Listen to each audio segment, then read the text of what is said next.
Wow. Amazing. YouTube is also not working. YouTube isn't working. Try to check YouTube in between. Okay. So if you can find any problem, then inform. Okay, let me introduce everybody once again. We would be starting off with Unnati Baroliya, who would be presenting on Between Love and Power regarding. Starting off with Unnati Baroliya, Between Love and Power, how love triangles reflect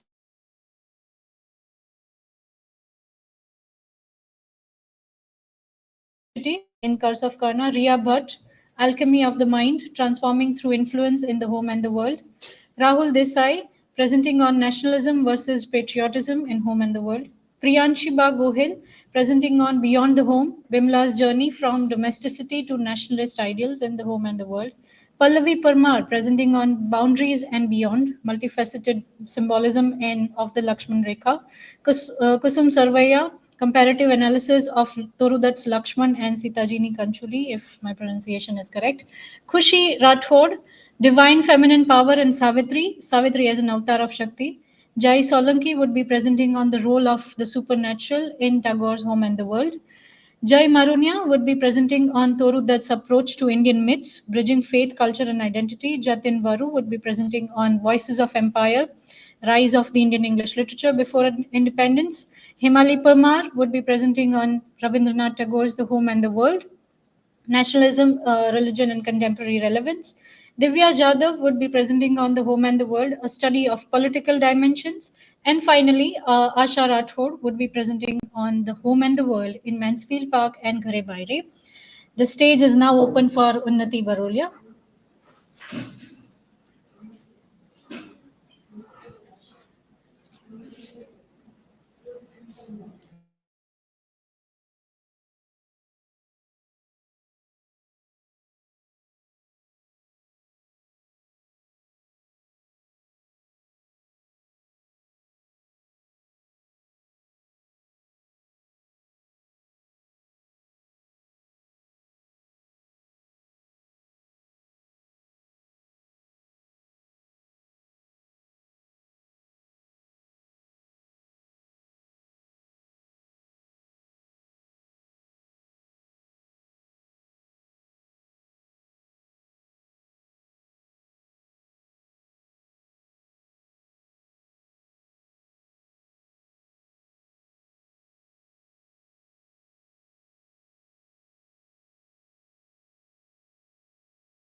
Okay, so good afternoon, everyone. So I'll so these are my personal information. The topic which I'll be dealing is between love and power. How love triangle reflect India's complex struggle in the home and the world. So my research question: how do the love triangle in the home and the world reflect the complex societal and political struggle of India during the colonial period? Hypothesis: the love triangle in the home and the world serves as a microscope of a larger societal and political conflict of India during the British colonial rule, highlighting the tradition and modernity, individual desire and collective responsibilities, and the struggle for independence. So yes, the first topic, that is Tagore's novel as a window into colonial India. The social dynamics in which the nationalism in India intertwined traditional cultural values with selective borrowing from Western ideas. And here the word home, which becomes a symbolic realm for the like perseveration for moral identity, especially for the women like Bimla. And the word represents materialism, public life, and operation dominated by men. A political landscape, which the novel explores the rise of nationalism and the complexities of political movement, highlighting the conflict between the tradition and modern. Personal stories, in which we'll see the novel reveals the personal struggles of individualism caught in the midst of this turbulent time, highlighting the impact of colonialism of individual life. Now, we'll go through the characters so that we can get to know. The first one is Bimla, who is a young independent. Bimla is a young woman caught between the traditional values and her family progressive ideas, as her upbringing was like that. And later she tries to live behind the patriarchal and just tries to step out from her domestic life. Nikhil, who is a wealthy and influential landowner, who is deeply involved in the nationalist movement, and sacrifices for we can see how he remains quiet even though he knows about the Bimla and Sandeep's affair. So next one is Sandeep. Sandeep is a young revolutionary who inspires Bimla with his passion and ideals, but also possesses a threat to Nikhil's authority, believes in achieving goals by force. We can see that. In Bimla's journey between the private and public spheres, the domestic life, which is associated with the character of Bimla, that how she is like living in a traditional family, and her her whole life is revolving around the family. But at the end, in the middle also, we can see that she enjoys a sense of independence in her domestic world, but remains unaware of political movement occurring outside. Because of her lack of knowledge and all that, she faces that political awakening. She begins to step out of her sheltered existence and take part in the public sphere, embracing the nationalist cause. Sandeep's revolutionary discourse awakens Bimla's consciousness of the larger political struggle of India. Personal growth. Bimla's education leads her out of a zen into a space between home and the world. Her attraction to Sandeep represents her rebellion against domesticity. However, her actions lead to personal guilt and the destabilization of her home. Sandeep's revolutionary rhetoric and its impact on Bimla, like how Sandeep's influence was seen on Bimla, that how she was influenced by the speech of Sandeep, like the way he was portraying himself and his revolutionary ideals. Sandeep's fiery speech ignite a spark of rebellion in Bimla, awakening her to the injustice of colonialism.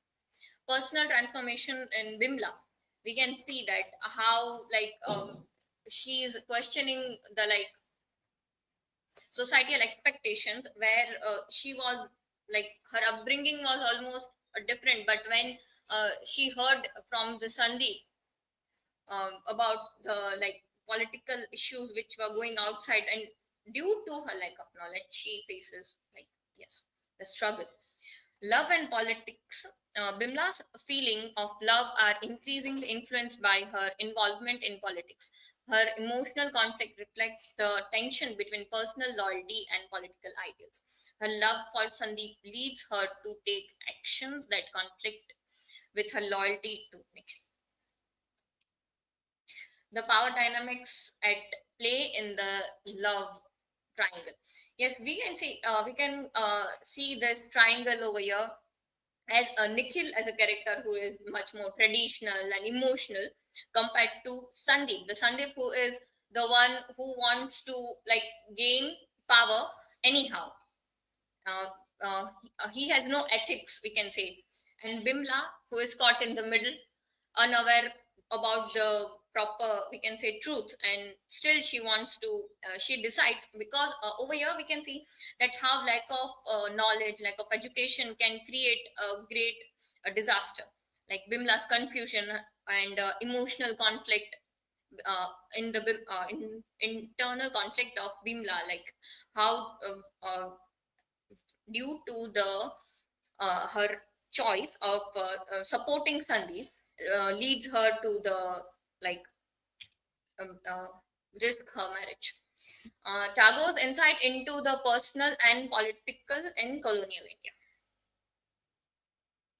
His work challenges readers to think about the limitations of nationalism and cosmopolitanism and to seek deeper connections to humanity. Tagore's refusal to sing Bande Mataram was shown as his disconnection from nationalism, which contrasts with his romanticized view on India. Like over here, Yist is also trying to compliment Tagore that even though he doesn't like Yist is not properly no understanding Indian words, some of the, but still he's trying to appreciate Tagore about his work. Like Tagore's poetry, particularly the Gitanjali, stirs emotions that go beyond a simple love for people or things. Justice and freedom. The novel examines the yearning for justice and freedom, emphasizing the impact of colonialism on the pursuit of individual and national aspirants. In his essay Nationalism, Tagore argues that nationalism can lead to a false sense of unity that doesn't allow true human growth. His critique is not just colonialism, but also the imperial and the nationalist ideologies that create division between the people.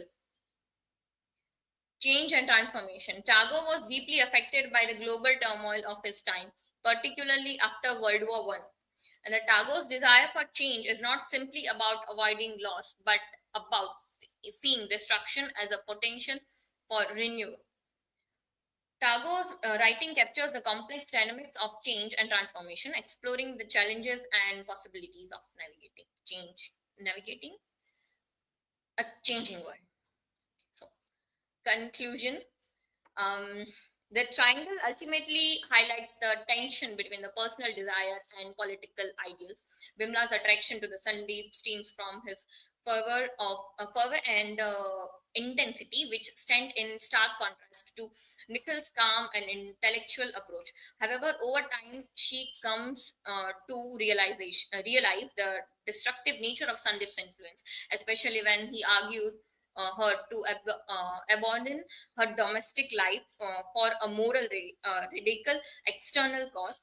The love triangle thus serves as a metaphor for the struggle between a personal relationship and the larger political and social upheavals of the time. Yes. So these are my references, and thank you. Now I'm open for questions. My question is that what message the novel conveys about balancing personal and national ideals? Okay. So, the message of the novel convey about balancing personal and national life. Over here, it's up to an individual, like how one is like depends on their level of education, on their proportion of their information they have, because like whatever let's take an example that some of them is like any of them is having a less information about let's take Bimla only, like how she was having a lack of knowledge about a particular topic, till still she decides to like jump into such. So I think so depends on that. Yes.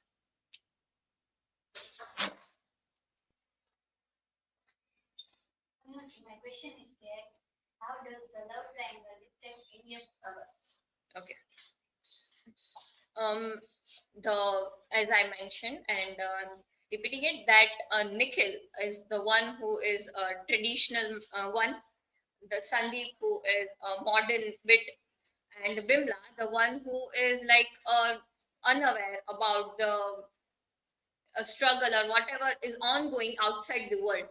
As her home is she was only into the home, like having responsibility about his own family and never stepped out of her home. So over there, this three can create such. So thank you.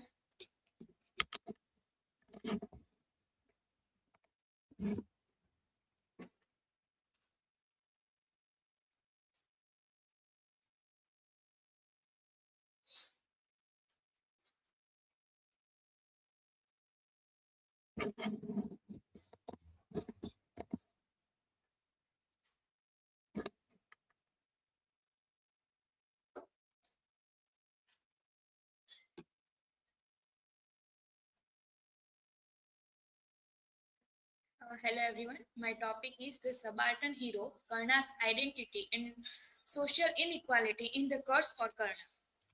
These are my personal information. Research question: how does Karna's portrayal in the curse or Karna reflect the struggles of subaltern identities against the caste base and societal inequalities? Hypothesis: in the curse or Karna, Karna's story shows how people from marginalized groups, no matter how talented or strong, are held back by unfair caste systems and social rules, emphasizing the struggle of the oppressed. And these are the table of contents. Introduction. T.P. Kailasam, the father of modern Kannada theatre, was an Indian dramatist known for blending humor and social critique, writing in Kannada and English. He reinterpreted classical stories to highlight marginalized voice and challenge societal injustice. The Curse or Karna criticized critics caste discrimination, making it timelessly relevant. The Curse or Karna play by T.P. Kailasam is a poignant reimagining of the Mahabharata, focusing on Karna, a tragic hero marginalized by caste and social inequality. The play critiques the rigid societal norms of ancient India, portraying Karna as a subaltern figure who struggles against the systematic oppression while remaining noble and loyal.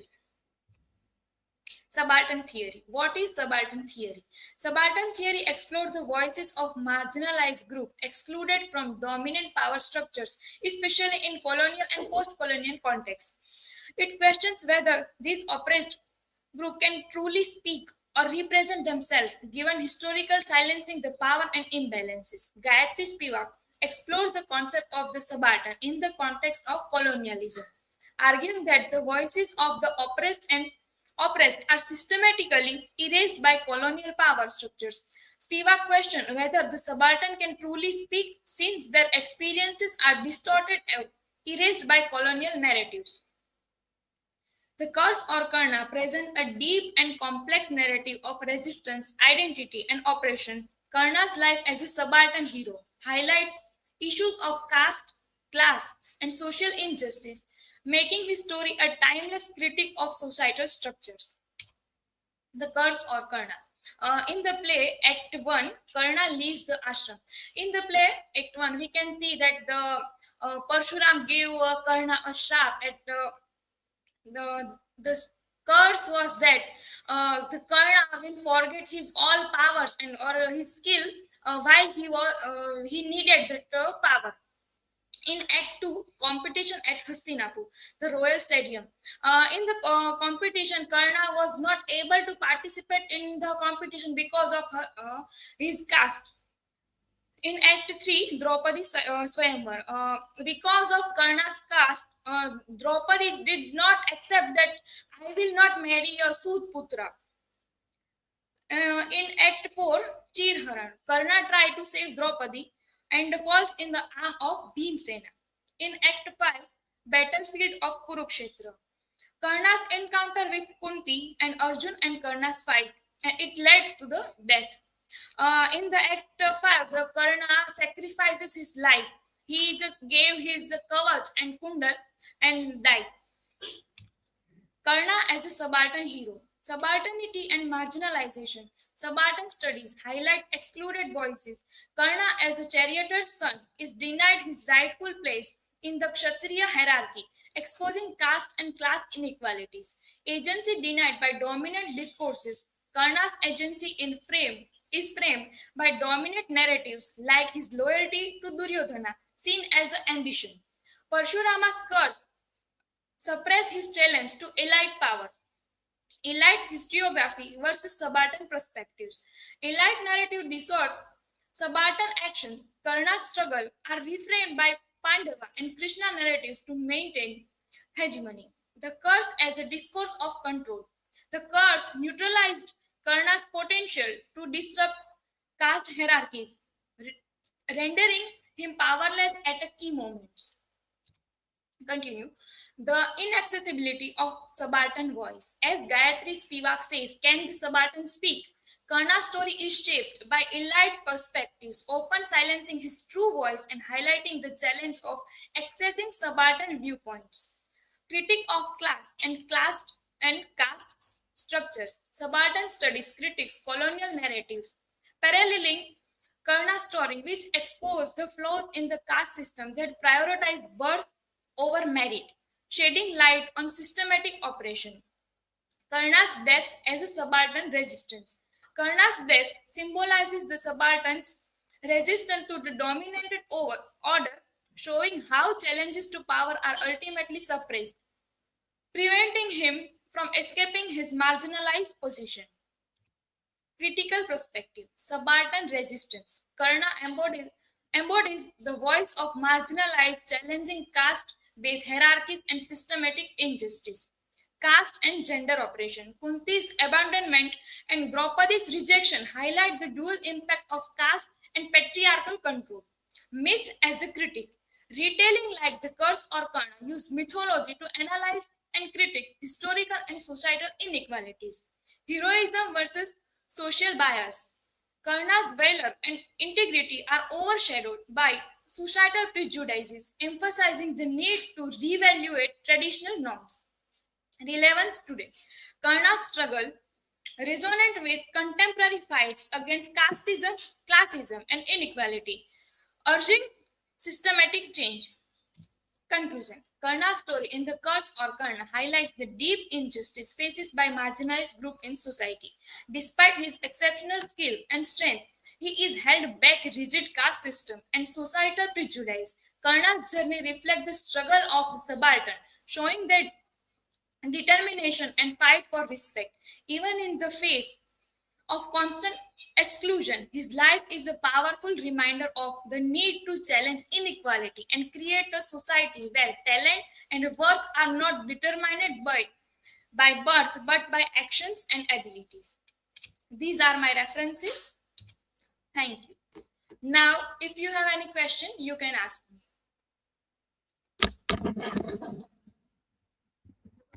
My question is that can you give example of other characters from mythology or literature who face similar struggle? In the mythology, we can consider Eklavya as a marginalized or a subaltern. Like because of his caste, Eklavya was not able to give his talent to a Guru Drona, and he was same capable as Arjun. But because of his caste, he was not able to do that.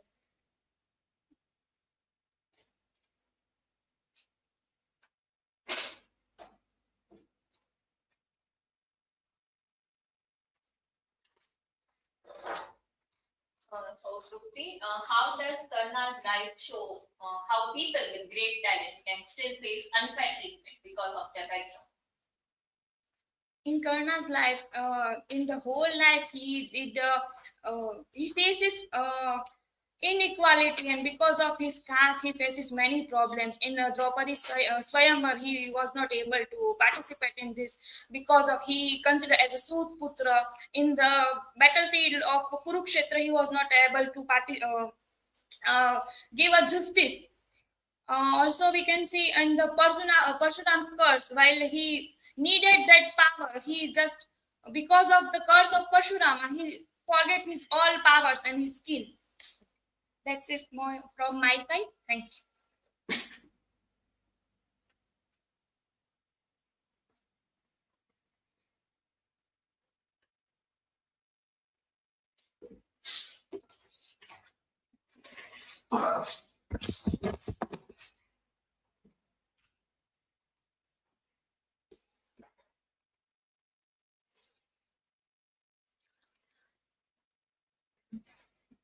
So, very good afternoon to all of you. On the very second day of our presentation seminar, I am going to present a presentation on the topic Alchemy of the Mind, transformation through influence in home and the world. Yes, these are my academic information and the introduction. Alchemy of Mind, transformation through the influence in Tagore's home in the world, explores how the novel and the characters undergo the profound psychological and ideological shift under the external forces. Yes, Rabindranath Tagore intricately weaves the personal with the political, portraying Bimala's awakening and identity crisis, Nikhil's steadfast moral compass aimed with the societal turmoils. Yes, and Sandeep's magnetic influence driven by the very bold nationalism, and the narratives also, we can say, that serves as a allegory of how human beliefs are tested and transformed, mirroring the alchemical process where interactions and conflicts redefine the essence of one own's identity and convictions. Yes, what is alchemy, first of all? So it was a form of speculative thought that, among other aims, tried to transform base materials such as lead or copper into the silver or gold. But here I didn't mean by these expensive silver or gold, but rather the alchemy of the thoughts, how the outgoing forces or binary oppositions are effect on individual characters and personality and identity and all these things. Yes. These are my research question and hypothesis. How do the interactions between the characters in the home and the world uh, facilitate the transformation of their beliefs and ideologies? And what does this reveal about the broader theme of personal and political identity? And the hypothesis is, in the home and the world, Tagore uses the transformation of main characters' minds and shape by their ideological influence and personal interactions to illustrate the complex interplay between the individual and collective identity, suggesting that true personal transformation arises when one reconciles the internal convictions with external uh, pressures. Yes. Home in the World. These are some key facts about Home in the World. Originally published as a Gare Bare, and later on translated as a Home in the World, written by Rabindranath Tagore in the year 1960, and also published in 1960 and translated by Tagore, and was also published in 1990. Yes, a language originally written in Bengali and then in English. Yes, if we see that historical context, then we come to know that the novel set during the Swadeshi movement. Yes, in Bengal during 1905 to 1908, as a part of India's broader independence struggle against the British colonial rule. Yes, and also reflects the socio-political and cultural tension of early 20th century India and especially Bengal. Yes, including debates on nationalism, Western influence, and traditional values. Yes, genre, if we look, then it is political and philosophical novel. Yes, interweaving personal drama with the broader societal issues, and it also in this home in the world, Tagore critiques the extreme of nationalism and explore gender roles in colonial India, and also adapted by Satyajit Ray. Yes, Rabindranath Tagore. We all know that he is a very famous Indian English writer. Yes, Bengali poet, writer, philosopher, and Nobel laureate in literature. And his works span in poetry, novels, short stories, essay, and songs, and which all blending Indian and Western tradition. Yes, Tagore is celebrated for his philosophical depth and humanitarian outlook, influenced in masterpieces like Gitanjali, which earned him a Nobel Prize in 1930, and yes, his legacy continues to influence literature and education globally. Yes, if we look about the character, then majorly we have only the major character we find that Bimla, Nikhil, and Sandeep. Bimla embarks on a journey of self-discovery. Yes, torn between the loyalty and desire. Nikhil represents the rationality, yes, non-violence and moral stability. Sandeep embodies the passionate nationalism and charismatic influence. Yes, Sandeep, sorry, here I have made some issues that here Bimla's influence, yes, Bimla's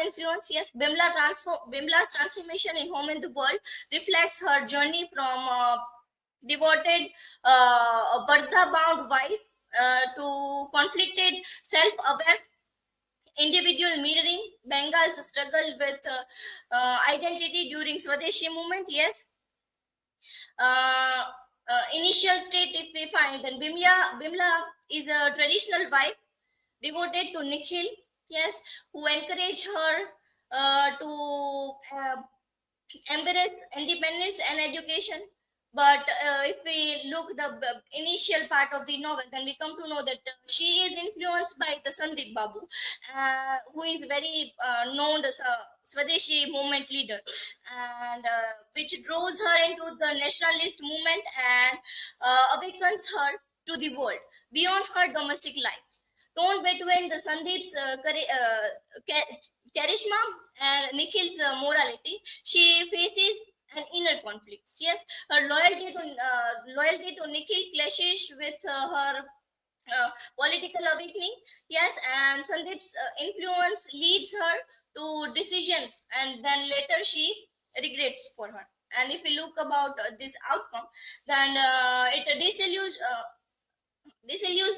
illusioned by Sandeep's selfishness and the chaos she helped create. Bimla seeks redemption. She retreats to the stability of the home, realizing the value of integrity and self reflection. Her transformation embodies personal growth and the national reconciliation with its identity. Yes. Nikhil's role as a stabilizing influence in Home in the World, if we can see the Nikhil's character, then he is very rational and moral steadfastness in him we can find. Yes, he is in a way not believing in blind nationalism. Yes, by hook or crook, he doesn't want to burn all these British things, but rather he is looking for the common people. Yes, communist and commitment and tolerance also we find in him. Yes, advocacy for non-violence, personal freedom over the boundaries. Yes, yes, counterpoint of extremism. Yes, unity amidst colonial and ideological strife. Yes, utopian vision also we can find in him. Yes, Sandeep's influence finally. Yes, characteristics. Sandeep is depicted as charismatic and persuasive and passionately driven by his beliefs, and his magnetic personality also commands attention to the Stites emotional response in those around him. Yes, also Unnati in her presentation mentioned that how Sandeep's ideology and how his belief system and how his influence are his aura in a way is such that everyone is going to influence by him. Yes, impact on others. If we can see the his influence notably sparked in the in ideological favor in Bimla, leading her to question her loyalties and also in a way embrace radical changes in herself. Yes, and Sandeep's favorite nationalism illustrate the dangers of unchecked zeal as it manipulates personal and political boundaries for personal gain. Yes, and he also symbolized the tension between self-interest and collective goods. Yes.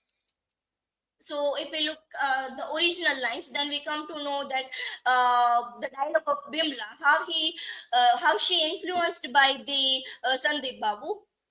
Once she spoke during the novel, why should I be content with just being a wife hidden away in my own home? The world calls me now, and Sandeep Babu is the one who has given me the courage. Yes, the word of Bimla, which also shows that how she is highly influenced by Sandeep Babu. Yes, I do not want to bind you, Bimla. True love is not chain, but liberation in your heart. Sorry, true love is not a chain, but liberation. If your heart seeks another path, I will not stand in its way. Yes, here we can see the Nikhil's perspective, Nikhil's viewpoint of freedom and love and all the things. Yes, now Sandeep's thoughts. We can find that Bimla, the fire of Swadeshi burn in your heart. Through you may not realize it yet, though you not realize it yet. Together we can fan this flame into something unstoppable. Yes, here we can find that how by the manipulative words, Sandeep just tried to convince Bimla to join the nationalism and nationalist movement and Swadeshi movements. Yes, and also we can find how we find that another thought of him that do not let your conscience weaken you, Bimla. The cause it greater than any single life or feeling. Your doubts are chains. Break them for the motherland. Here we can see that how Sandeep feel or thought about the motherland. By hook or crook, he just want freedom. Yes. Psychological and ideological conflict, if we can see, then Bimla's inner struggle also we can find that how her negative navigating between her own desires and external pressure that we find. Nikhil versus Sandeep also we can find the clashes of principle, that rationality and emotional nationalism. Yes, transformation of, if we can see, then the relationships among three characters shape their growth and choices. Yes, Unnati already well explained about this. Bimla, her infatuation with Sandeep initially blinds her to his flaws, but his selfishness ultimately disillusions her, and her return to the Nikhil that we find as a reason, as a result. Yes, Nikhil and Sandeep also we can find the conflict Yes, that how Nikhil's ideology works and how Sandeep's ideology works, both are totally different, and Tagore in a way critic of such kind of things. Yes, here we can also see that Tagore in a way reflects as a Nikhil's characters. Yes, that how he want to be, he want to go with the humanism and nationalism, his viewpoint for nationalism and all the things. Yes, personal versus political identity. If we can see, then the novel explores the tension between individual self-identity and social roles through the characters of Bimala. Yes, how we can see that Bimala is in a way Parda Pratha. She is following Parda Pratha. Yes, though in a way she is having so much freedom by the Nikhil. Yes, Bimla struggles between her role as a traditional wife and her attraction to the Sandeep's nationalist uh, rhetoric, symbolizing the conflict between personal desires and external pressure of political engagement. Yes, and Nikhil also represent a rational and inclusive vision of identity that transcended nationalism, while Sandeep's emotional and kind of bold nationalism that we find. Yes, here are some original lines: that why does my heart betray the one who was given me nothing but freedom and love? How can I justify this yearning for something that I know this is wrong? Yes, here we can find the Bimla's conflict, that though she is influencing by the Sandeep Babu, but in a way deep down she knows that what she is doing right, by these what we can say that the when she stole the money from her own house. At that time we also find this conflict, internal conflict within herself. Yes, Nikhil, now we can see that to harm others in the name of one's country is not the patriotism, it is the betrayal of the very ideals. Yes, we claim to or fight for. Yes, we claim to fight for. Here we can find the Nikhil's ideology and what he thinks for the nationalism and all the things. Then we have the Sandeep ideology for nationalism, that nationalism cannot wait for debate or doubt. Yes, it demands action, and action requires power and scalpels. Yes. Finally, conclusion. Rabindranath Tagore's Home and the World serves as a profound exploration of the human psyche and societal transformation during the colonial India through the alchemy of Bimla's inner conflict. Nikhil's morality and Sandeep's manipulative nationalism, the novel dissect the interplay between the personal desire and political ideologies. The narrative also reveals that how external influences challenges the reshaped individual conviction, highlighting the delicate balance between the tradition and modernity. Yes, Tagore also critiques that the extreme of nationalism also we can find, and the collective well-being. Ultimately, we can say that the novel illustrates the true transformation of both personal and societal issues arise from the introspection, moral clarity, and the reconciliation of competing ideologies. This timeless tale resonate as a call for unity, tolerance, and ethical leadership in time of turmoil. These are some references, and thank you. Now, if you have any question, then please.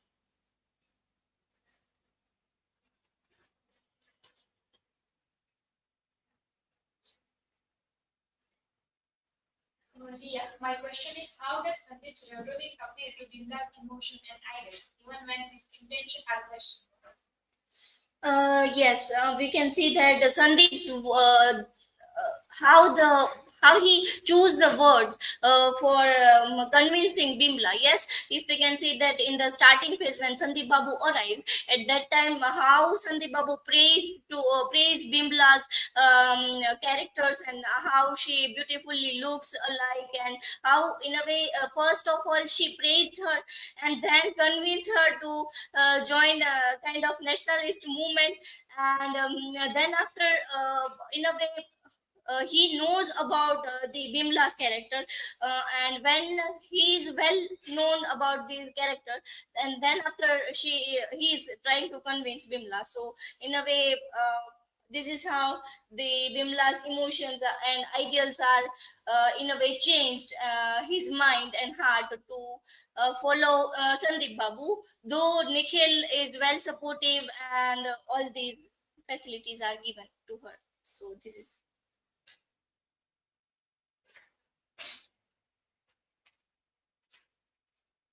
Yes.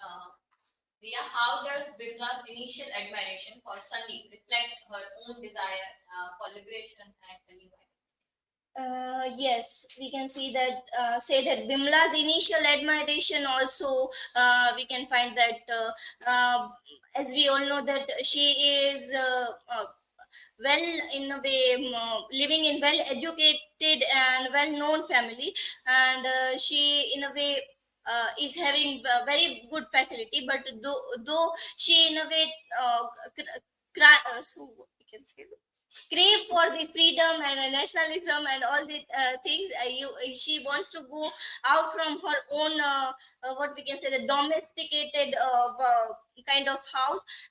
And she also in a way deep down wants to join this nationalist movement and all these things. So Sandeep's ideology matched with the desires of Bimla's Bimla's desire. So that is how we can find that Sandeep and Bimla are. So yes, so that is it from my side. Thank you.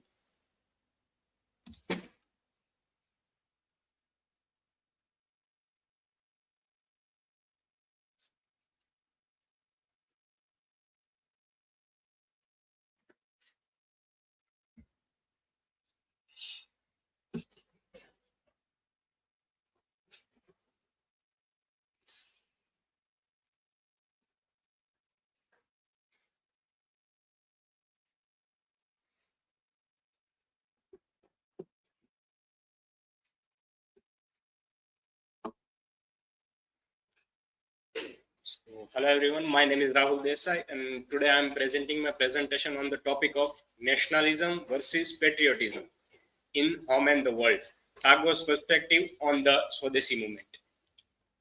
This is my personal information. These are the table of contents and my research question and hypothesis. In this presentation, I would include this hypothesis, like in the home and the world, Rabindranath Tagore juxtaposes nationalism and patriotism to critique the Swadeshi movement trajectory, exploring the ethical and emotional consequences of the character and power, prioritizing the collective national goals over individuals' moral responsibilities of the character, society, and inner conflict of the characters from the novel. Let's start with the first point about author. Rabindranath Tagore is a well-known author, poet, philosopher, translator, musician, and many more things. Rabindranath Tagore, in this Robinson's article, he compared Rabindranath Tagore like Jawaharlal Nehru, the first Prime Minister of India, who rejected Gandhi's vision on the modernity.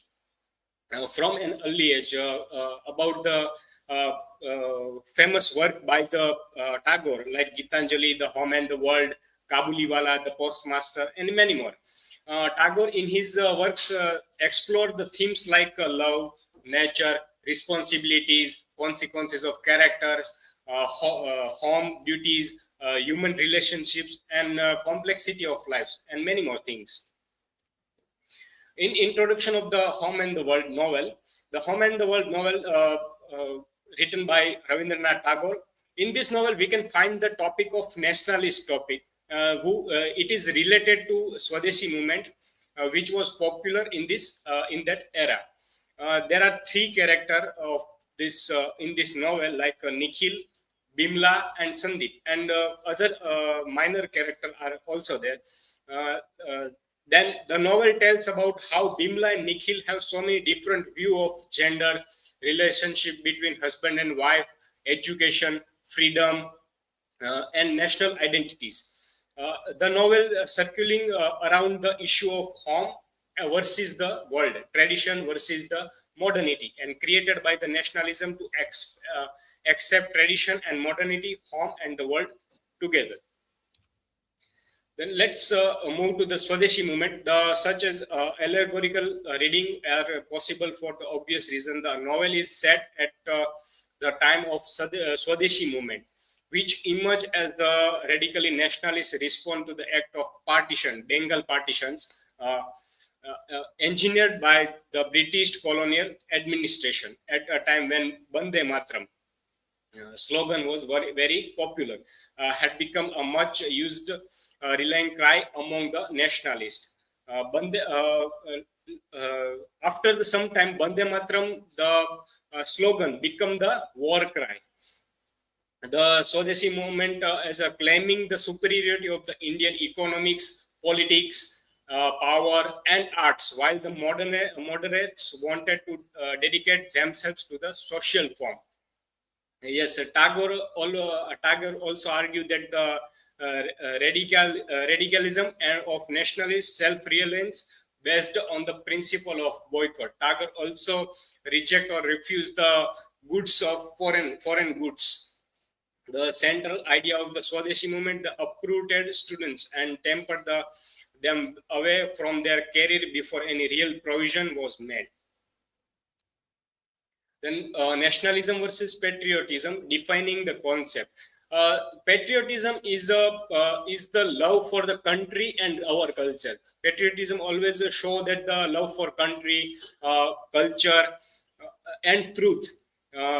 On the other side, nationalism is belief that your nation sits at the top of the hierarchy.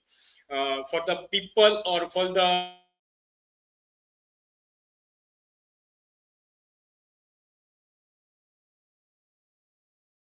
inherent more important than those of any other country in the world. Nationalism is the top of the world.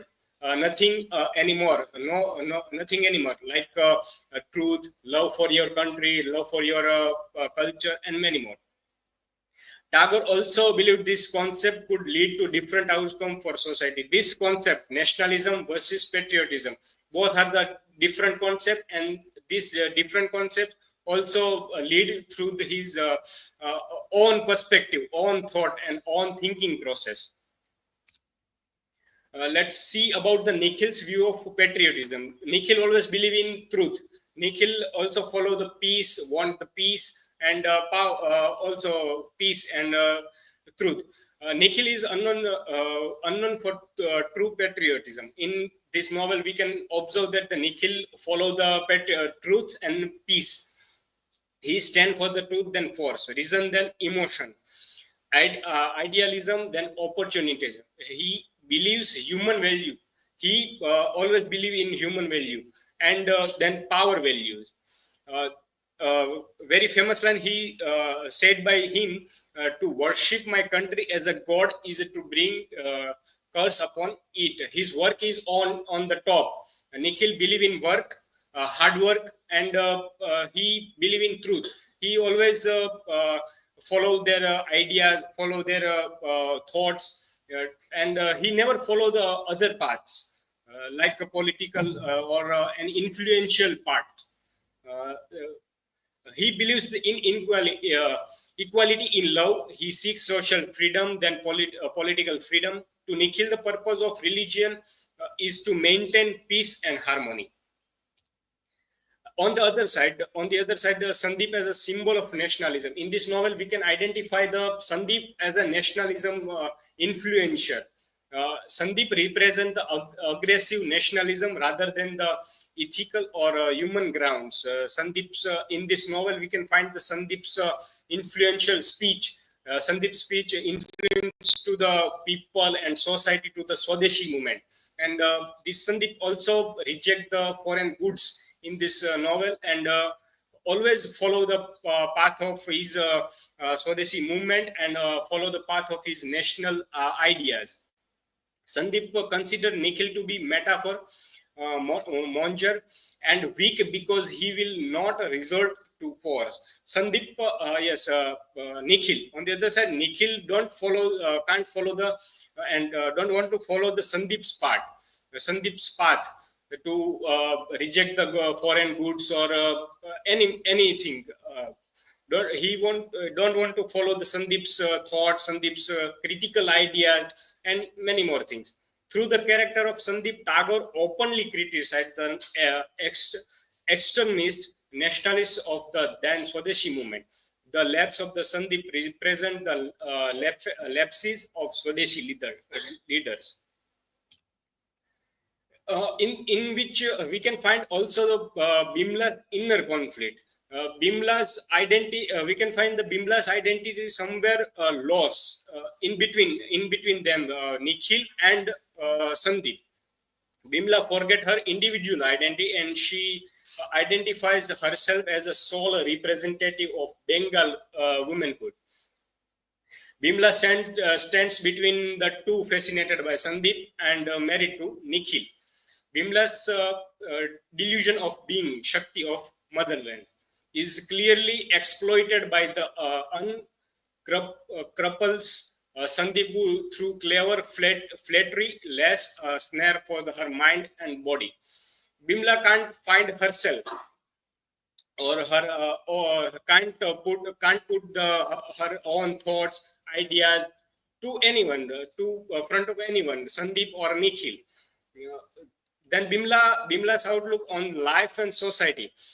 Bimala also always find the conflict between life and society, and her inner conflict are like what am I doing?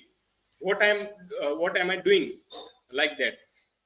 And then we find that leaving everything in the hand of the enemy, nothing short of awe and defeat. Bimala leaving Bimala leaving her thoughts and ideas on the other hand, like Sandeep's hand, and Sandeep's always use her like perspective of money and everything. This is the famous line from the Bimala. And now let's see about the Tagore's critique of violent nationalism. In this novel, we can find the violent nationalism, like Tagore viewed nationalism as a potentially destructive force.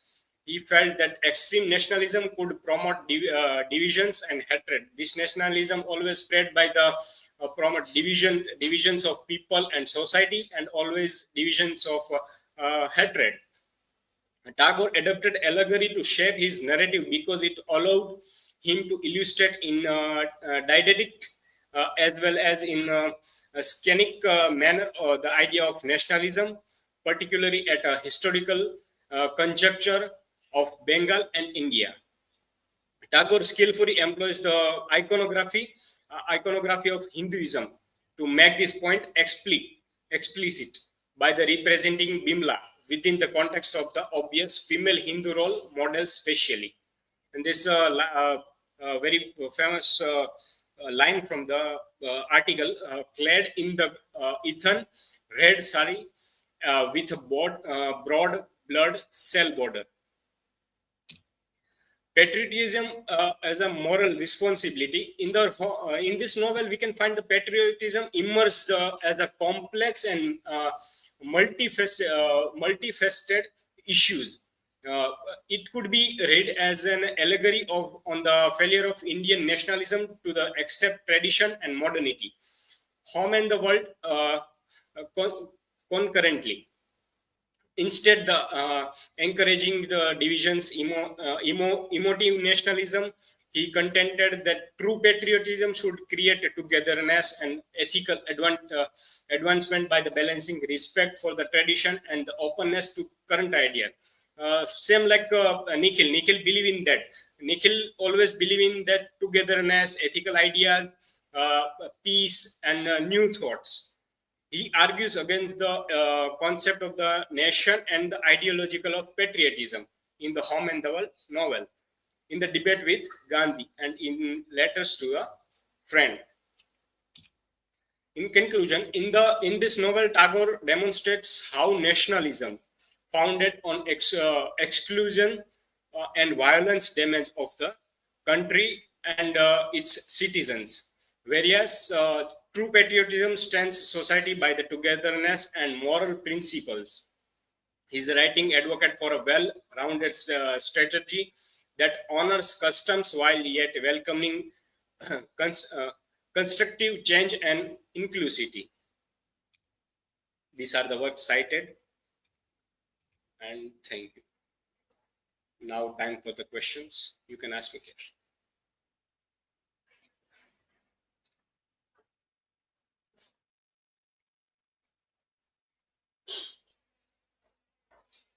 Now, my question is, how does Sandeep's selfishness affect the narrative in Punjab?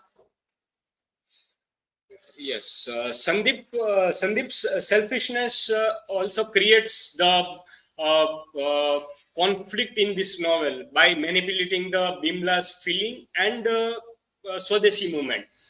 His action causes tension between personal desire of Sandeep and political goal.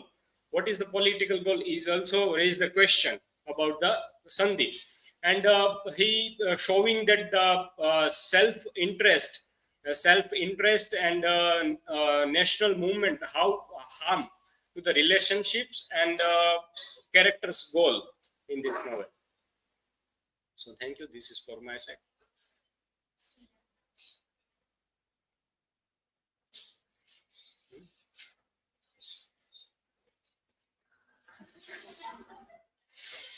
So now my question is, how does Tagore portray the crisis in Bengal society through his narrative in Home and the World? Yes, Tagore uses allegory and Hindu iconography in this novel through the character of Bimala depiction of goddess to highlight the tension between unity and divisions of causes and arguments, and how extreme nationalism impact on the society and power. So thank you. This is from my side. Thank you.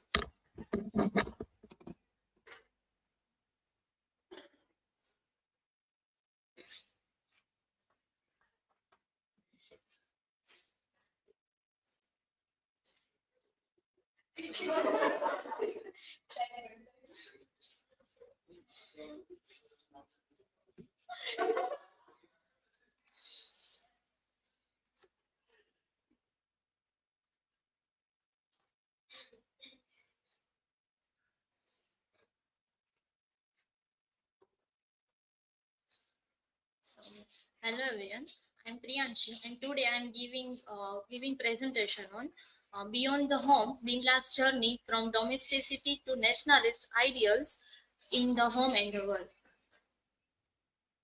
So, my research question is, how does Bimala's journey from domesticity to nationalist ideals in the home and the world reflect Tagore's critique of the Swadeshi movement and its impact on individual identity and gender roles?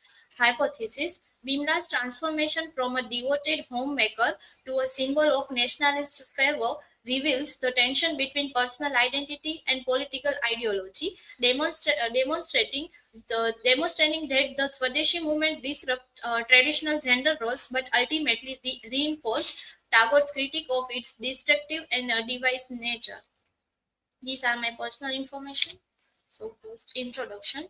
The Home and the World, famous novel written by Rabindranath Tagore, first published in 1916 as a novel set in the Bengal, and original title of the novel is Ghar Beire, which was originally written in Bengali and serialized in Sabuj Patra in 1950 to 1960. And genre of the novel is autobiographical novel, and the novel explore the tension between traditional traditional and modernity, and conflict between tradition, modernity, personal love, duty, and political ideals. Historical context. The novella The Home and the World by Rabindranath Tagore focuses on Bengal's emancipation and the changing role of women during the Swadeshi movement, which involved boycotting British goods to support Indian industry after Lord Curzon's 1905 division of Bengal. The narrative is told from the perspective of three characters: Bimala, Nikhil, and Sandeep. Bimala, a traditional housewife, and Nikhil, Bimala's moral husband who value reason and humanity. Sandeep, a friend of Nikhil and a passionate nationalist leader. The novella operates on three levels. First, it allegorizes the crisis in India and Bengal caused by the Swadeshi movement and the boycott of British goods. Second, it explores gender by presenting woman as a symbol of the nation.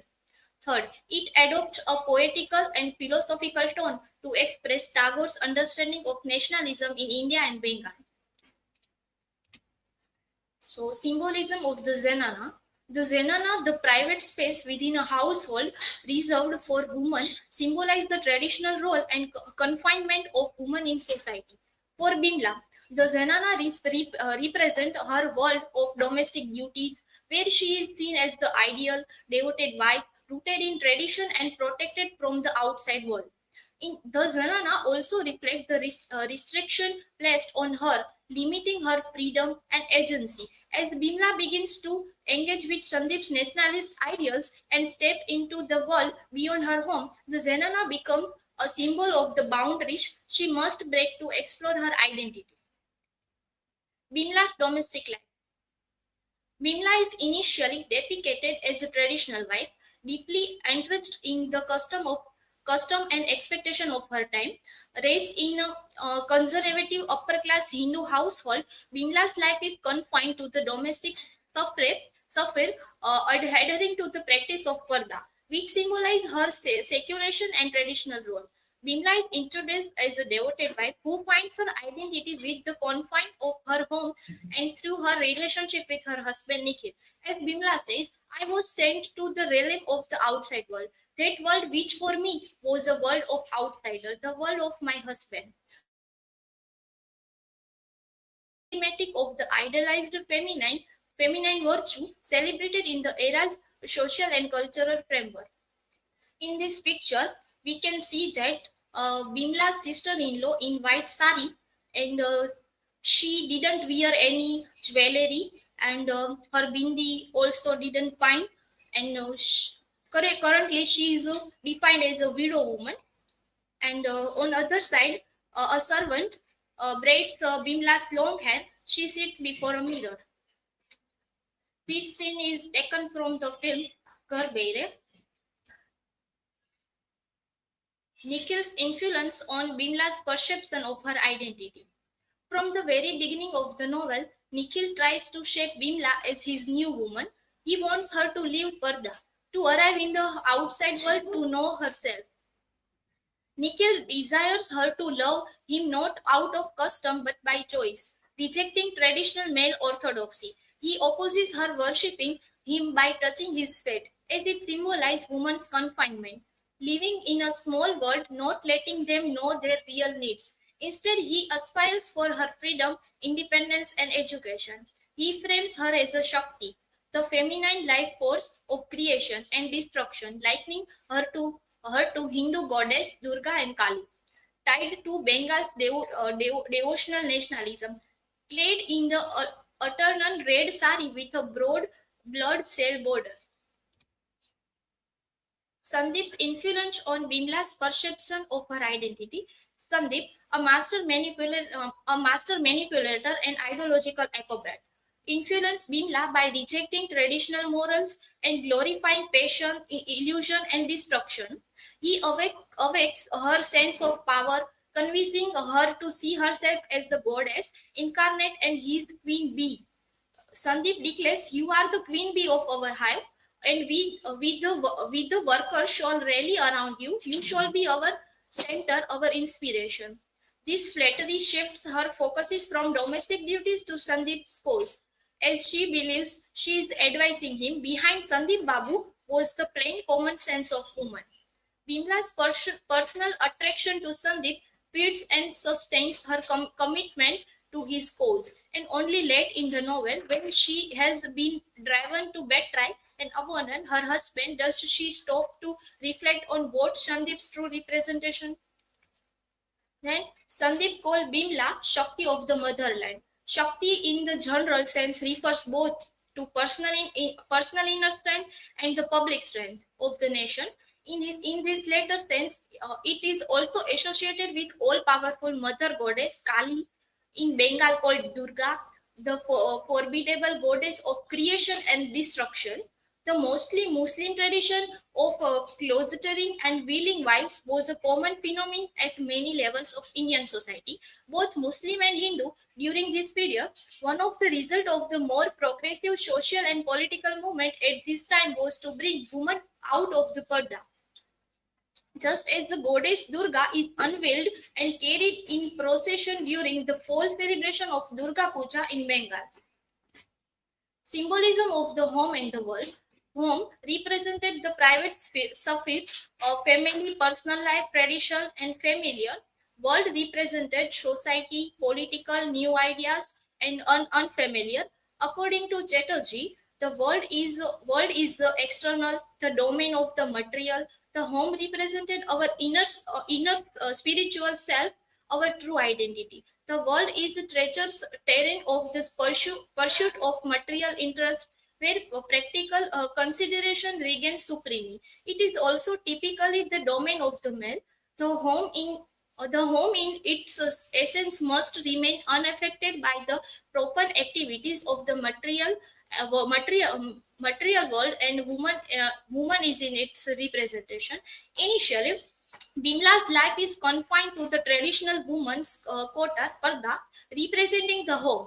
As the story progresses, she steps out in the world, engaging with politics and new ideas. The physical journey mirrors her psychological and social journey from a traditional role to more modern, politically aware individual.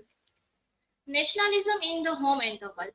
Nationalism, according to Tagore, is not spontaneous self-expression of man as a social being, where human relationships are naturally regulated, so the man can develop ideals of life in cooperation with one another, but rather a political and commercial union of group of people in which they congregated to maximize their profit, progress, and power. It is the organized self-interest of a people, where it is least human and least spiritual.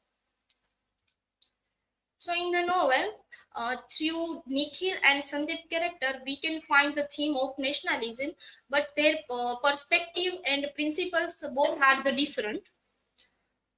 Nikhil has a rational and reason approach. On other side, Sandeep has emotional and passionate approach. Sandeep believe in peaceful change in India, and on other side, Sandeep believe in Volanian resistance and fiery nationalist movement. And Nikhil's political goal is gradual intellectual freedom, and on other side, Sandeep's political goal is immediate and radical independence.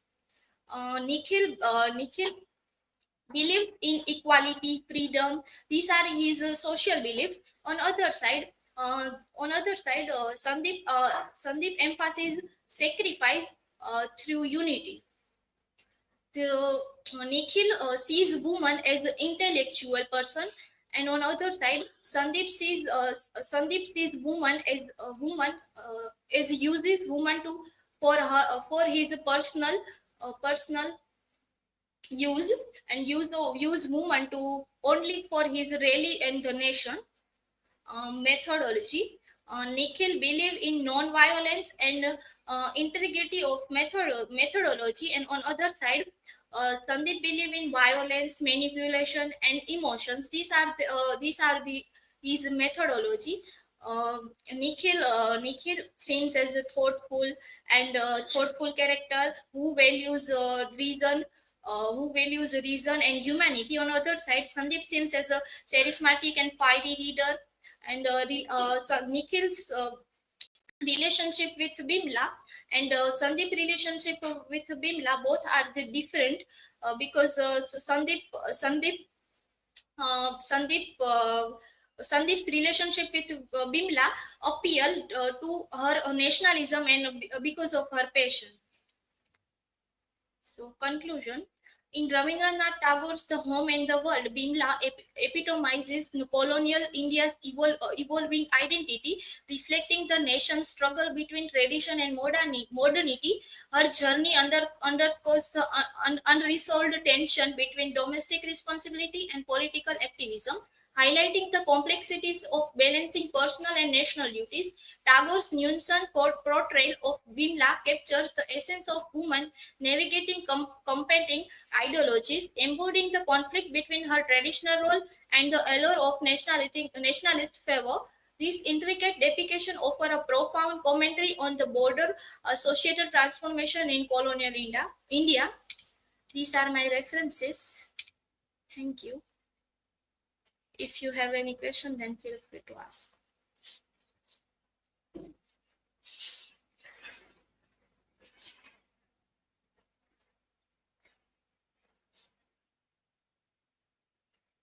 Priyanshi, my question is, what sparks Bimala's interest in nationalist ideals? Okay, Riya. In the beginning of the novel, Bimala depicted as a traditional housewife who engaged with her duty with her traditional on home duty, and later on arrival of the Sandeep Babu. Sandeep's passionate nationalist movement influenced Bimala, and in the movie we see Sandeep gave book named Our Struggle to Bimala, which main theme is nationalism and struggle of the nationalist leaders.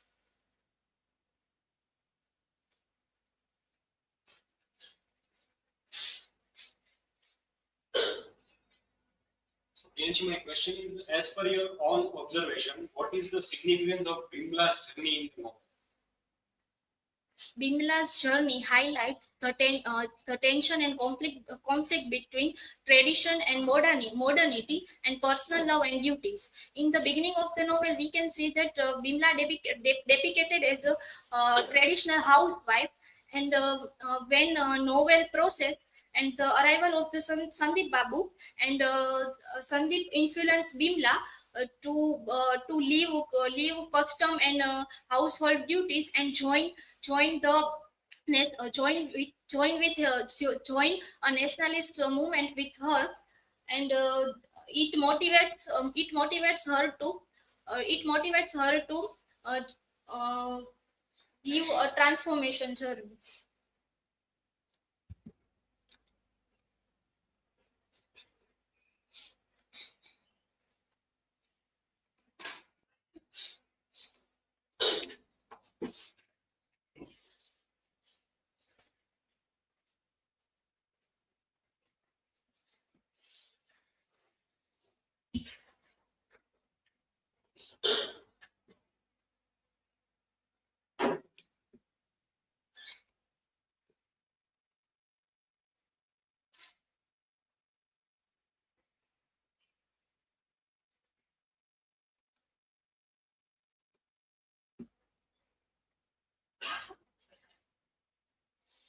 Hello everyone, I am Pallavi Parmar, and today I am going to deal with the topic Boundaries and Beyond, the multifaceted symbolism of the Lakshman Rekha.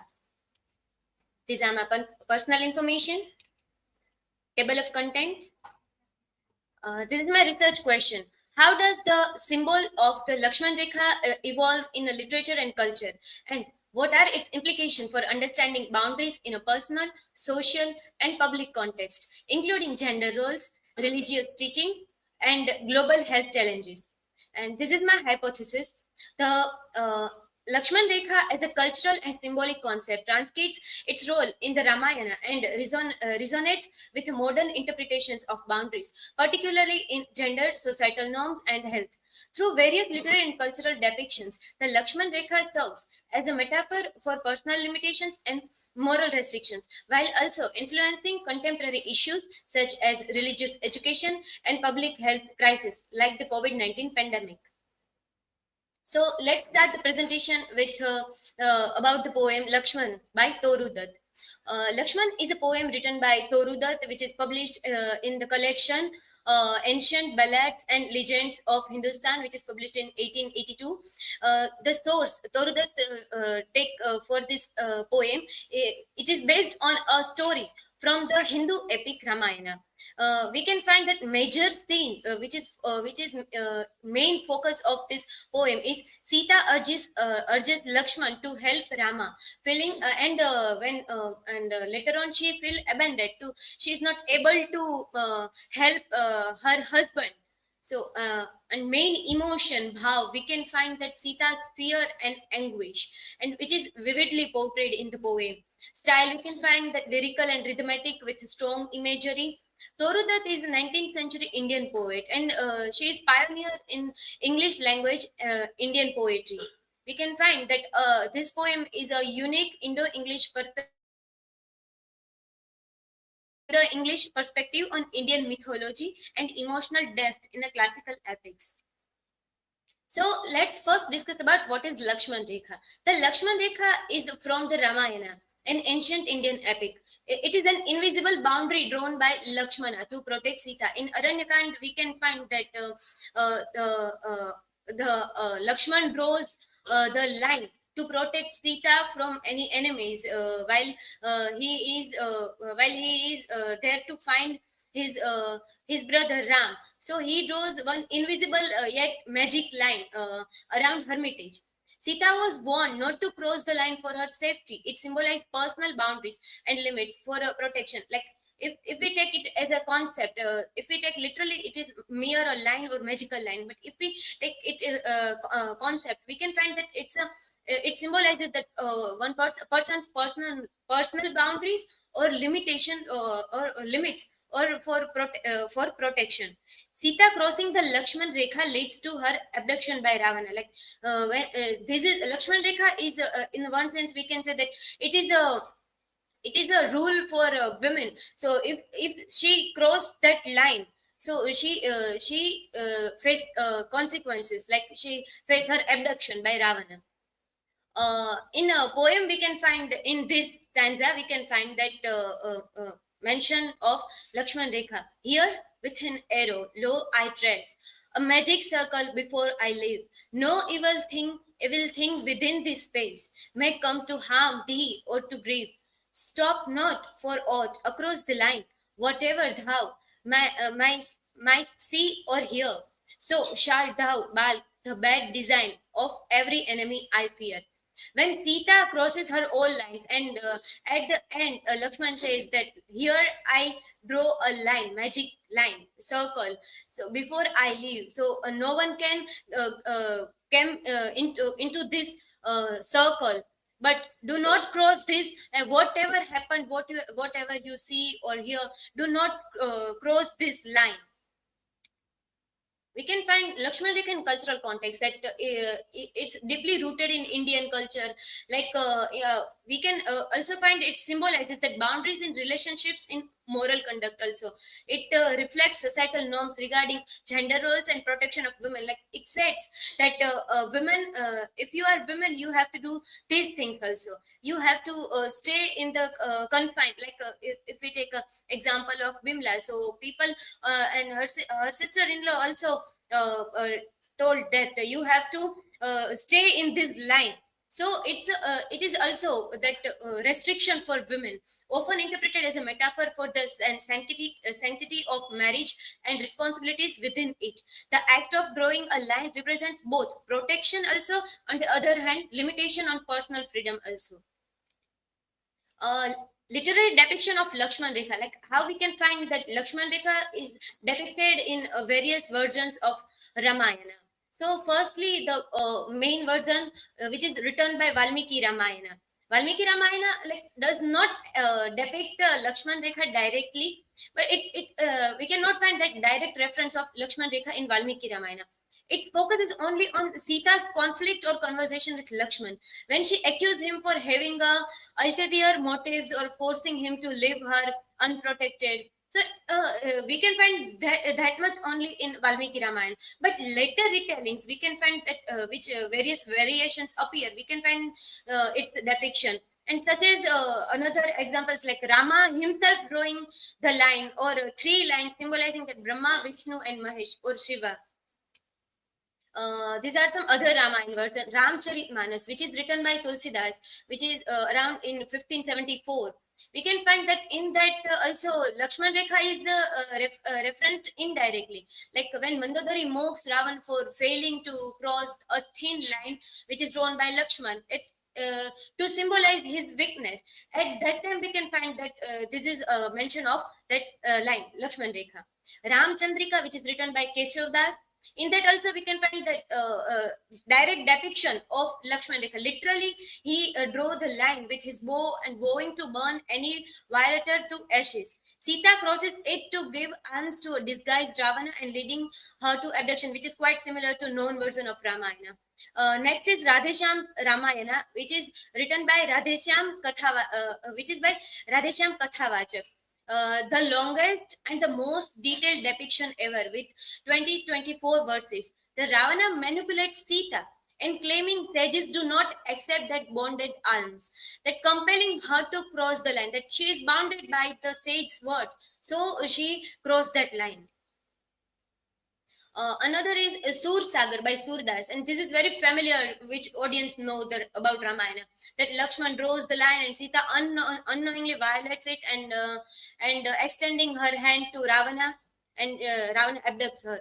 Another is Ranganatha's Ramayana, which is Telugu version of Ramayana, and it uniquely portrays Lakshman Rekha by Lakshman drawing 7 lines around the hermitage for extra protections.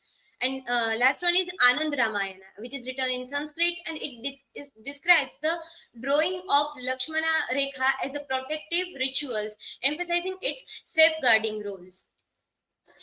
The symbolism of Lakshman Rekha. We can find that it symbolizes the boundary of patriarchal control, like rigid boundaries that uphold that patriarchal norms that women have to stay under this protection of male figure. And we can find that particularly for women, men act as enforcers of these restrictions to maintain or control over women.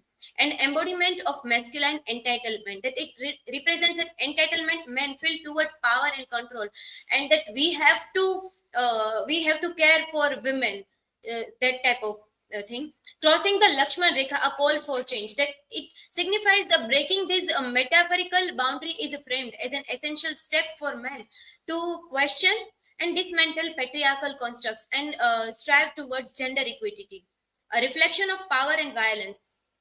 Lakshman Rekha also represented systematic violence, it's including also sexual assault also. So the boundary is a central maintaining the male power and societal hierarchies. And the Lakshman Rekha, we can take as a concept, is as a metaphor of transformation, that the concept encourages men to confront the toxic elements of masculinity and patriarchal society. So it gave a chance to explore possibilities beyond patriarchal boundaries. Let's see a Lakshman Rekha gendered boundaries in the religious education. So this is the case study of Saraswati Shishu Mandir textbooks, where in the religious textbooks how the Lakshman Rekha is portrayed. In original text and translation, we can find Ram ने लक्ष्मण को सीता की रक्षा का भार सौंपा. Ram entrusted Lakshman with the responsibility of protecting Sita. उन्होंने सीता से कहा कि भाभी इस लक्ष्मण रेखा से बाहर न जाए. Do not he told Sita, sister-in-law, do not go outside this Lakshman Rekha. Like what children or what people get key message from the text, like women require any male protection. She cannot protect herself by herself. Males are in charge despite age hierarchy. Boundaries are necessary for women's safety, and crossing boundaries leads to consequences. Like women have to stay in the confinement.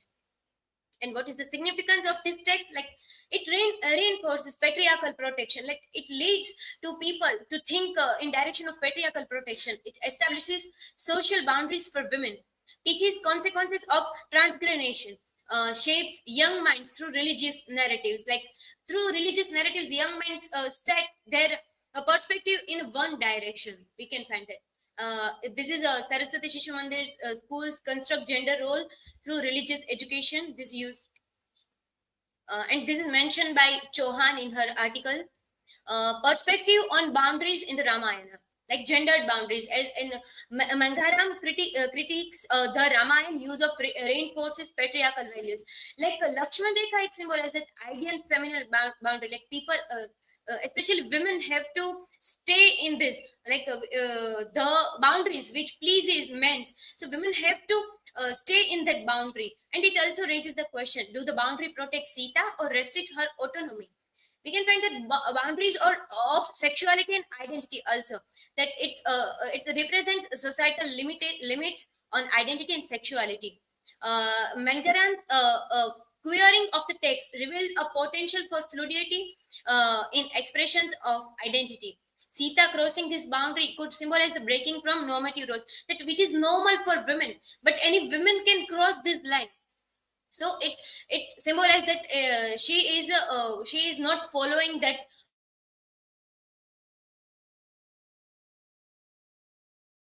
Dharma is the Ramayana is adaptable and complex. Like we can find that there is a depiction like Ramayana, not Sitayana. We can find that boundaries like Lakshman Rekha challenges characters' connections to Dharma.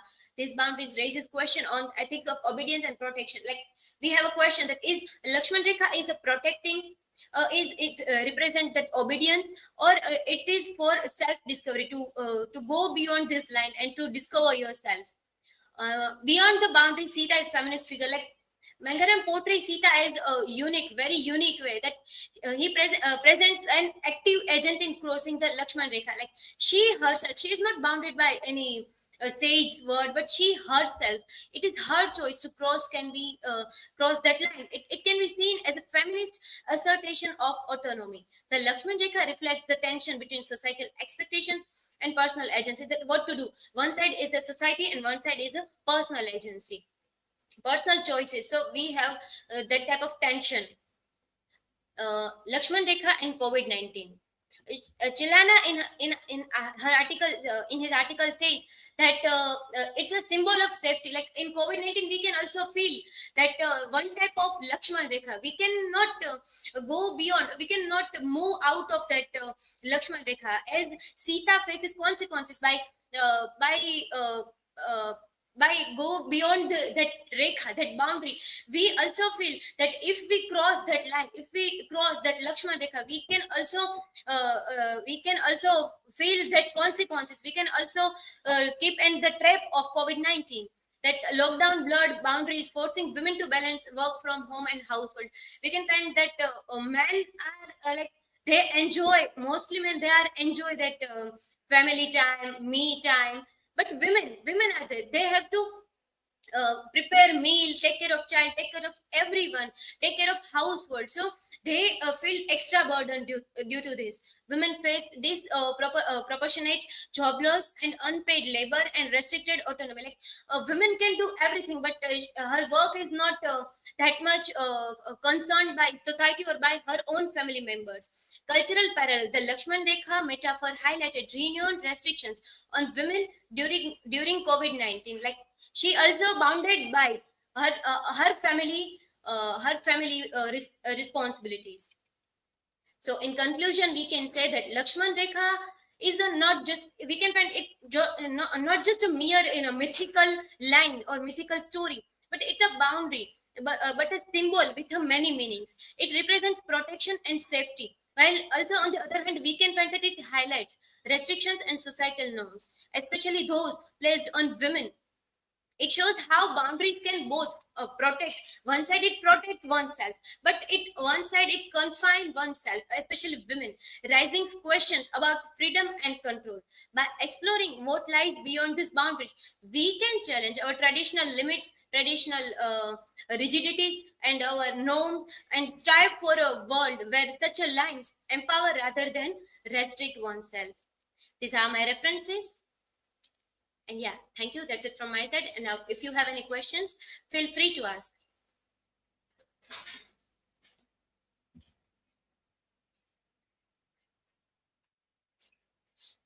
So, Pallavi, my question is, in your opinion, how does the Lakshman Rekha connected to the struggles women face when trying to break free from rigid societal rules?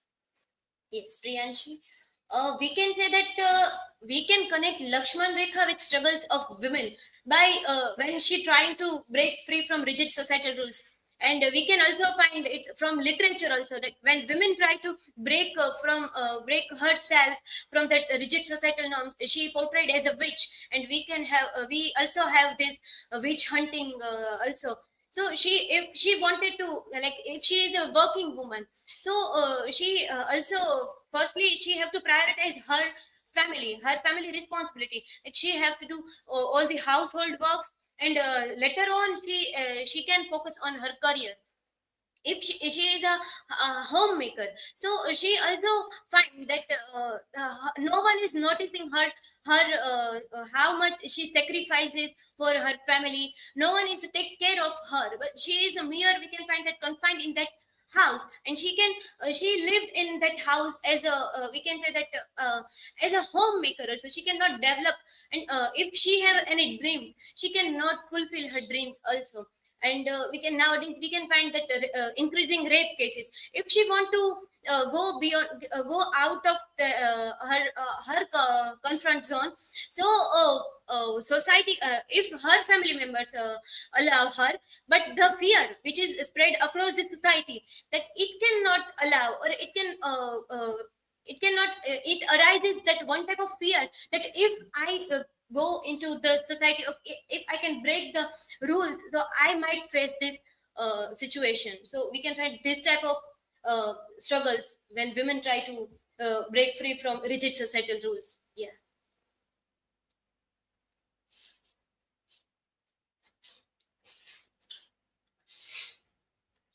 My question is, according to you, what lessons can modern society learn from the idea of the Lakshman Rekha? Yes.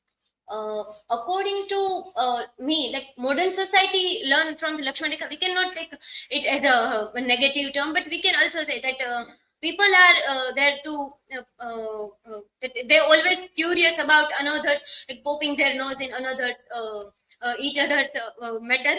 So one should respect one's personal space, and also society, also their norms also, that people, one person want to like in queer theory, we can also find that they are not normalizing these things. But if one person want to do something, so that there is a no nothing, or there should be free or liberal, they can be liberal for their we can say that they can fulfill their dreams. So modern society should learn this from Lakshman Rekha.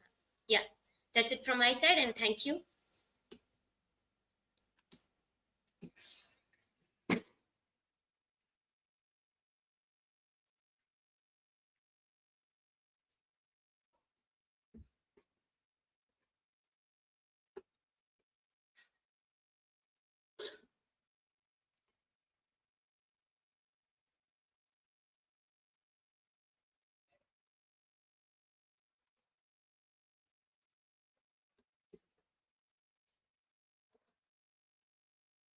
A very good afternoon, everyone. My name is KUSUM and on the second day of presentation, I am going to make a presentation on the topic comparative analysis of Torudat's poem Lakshman and Sita Ji Ni Kachli, a Gujarati poem written by Krishna Bai. This is my personal information, things which we are going to discuss in the presentation. And let's start with the research question. How do Sita Ji Ni Kachli, a Gujarati poem, and Torudat's poem Lakshman offer a comparative insight and impact on audience's engagement? And the hypothesis also said the same thing, that how these both poems are different by each other, and there are some same things as well, and how these things are impact on social audience engagement. So let us know firstly about the poem. That the Lakshman poem is written by Toru Dutt, Indian English literator, a well-known figure. She explored emotional and moral conflict faced by Lakshman in the epic poem Ramayana. And in Sita Jani Kachli, a poem written by Krishna Bai, presents Sita as a relatable figure and a simple human desire. So, as we know that in Ramayana, we are familiar with the epic poem Ramayana. That there is one this incident that how they were in the Ram, Sita, and Lakshman. They were in the Vanvas, and how Sita is wishes to bring that golden deer, and how how Lakshman as he leave her, and this kidnapping of Sita. So this both the poem is based on that incident of Ramayana, and this but the main character and some things are different. So we will discuss these things in this presentation. So firstly, let's focus on the character perspective. In Sita Jani Kashli, there is the main perspective of Sita is that how Sita is desired to that far of golden deer. Actually, she want to make a blouse kind of cloth by the leather or by the skin of that golden deer. So this character perspective is Sita, and it is like kind of very common thing, which is the kind of very common desire of Sita. It represents Sita as a human character. It is the human character. It is like very deep thing. I will discuss it later. With personal wishes, emphasizing her longing for beauty and adornment. And in contrast, in Lakshman poem, focus on Lakshman's eternal conflict and deep sense of duty and devotion and loyalty that he experiences. It explores his hesitation and emotional struggle. It is like a dilemma that whether he wants to he should go to help his brother, and whether he should stay and stay on his duty that he have to protect her bhabi. So there is actually a original line as this Sita Jani Kachli, and both the poems are quite long. These are around 95 stanzas are there, so I am not able to read the whole poem.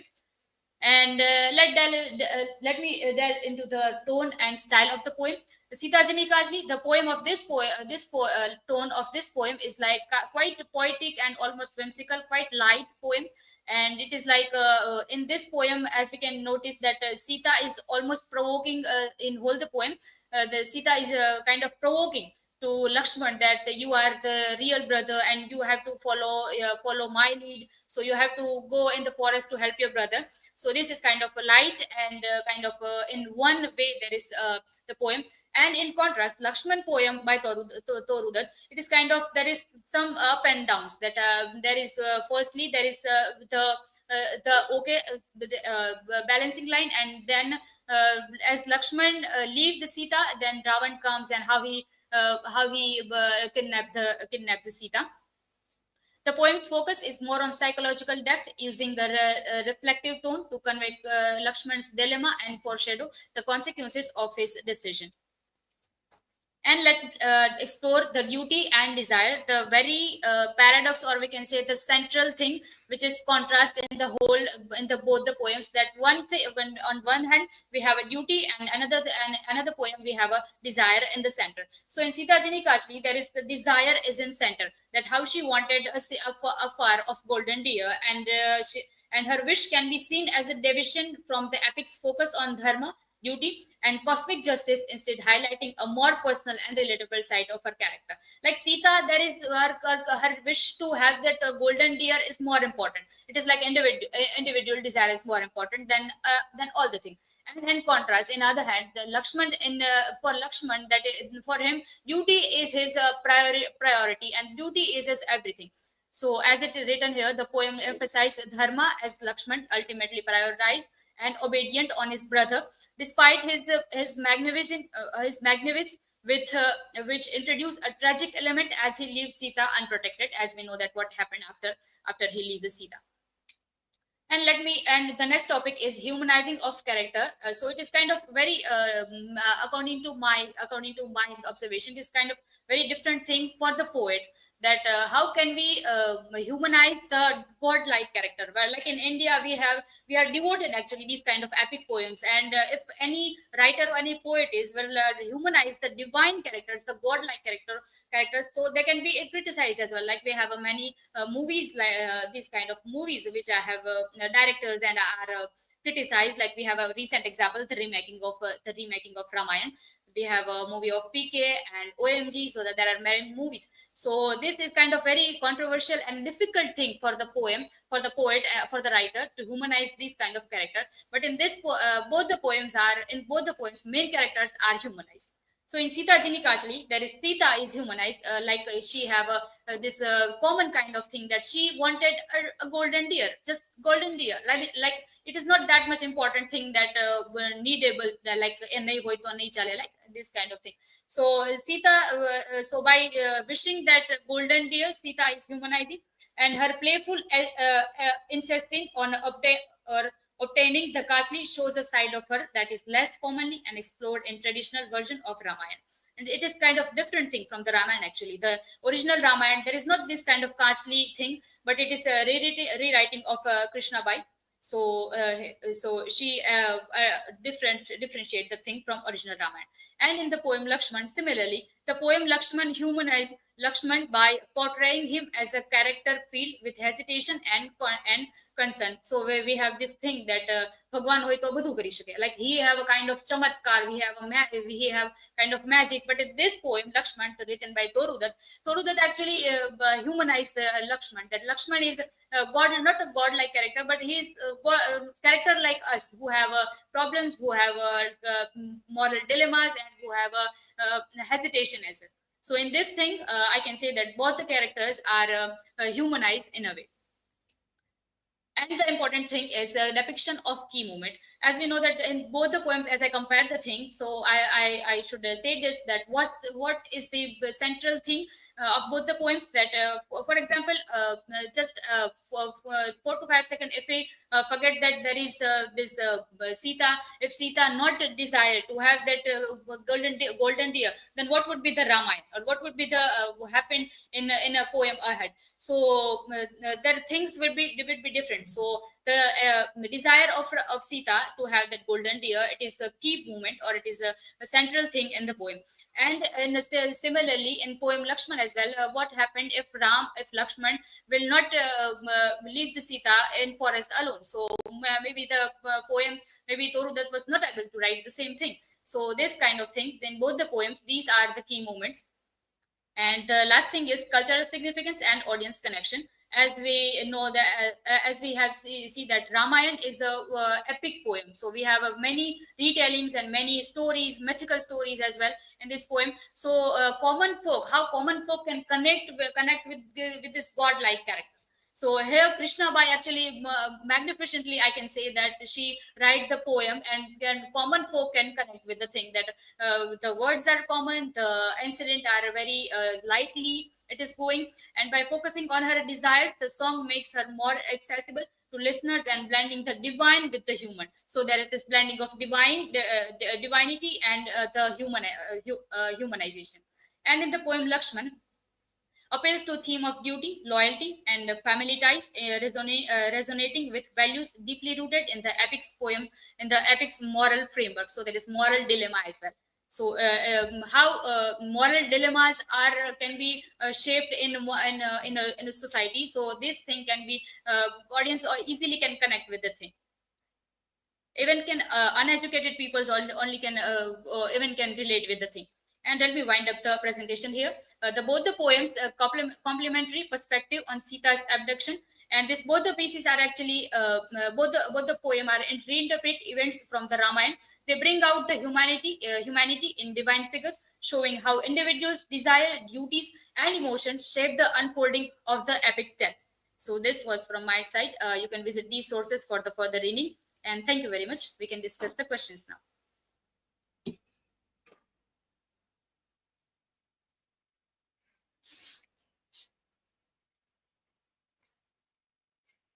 So, Kusum, my question to you is, according to you, how do these works which you have mentioned explore and question the concept of gender roles?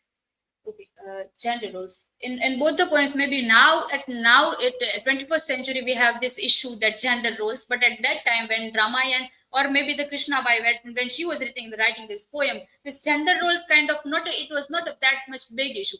So in both the poem we can relate that Sita is kind of a very typical women as she desire for a very common thing, kind of Kanchuli.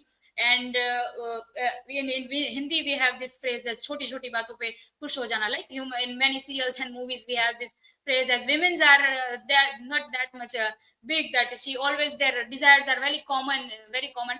So and as we seen this in the gender roles, so women's character are this kind of common and common characters are with very normal desires. And in contrast, males characters are kind of masculine, and they are devoted to spread his masculinity, and they are always as bounded with duty. And this is so they are contrast with the thing. Thank you.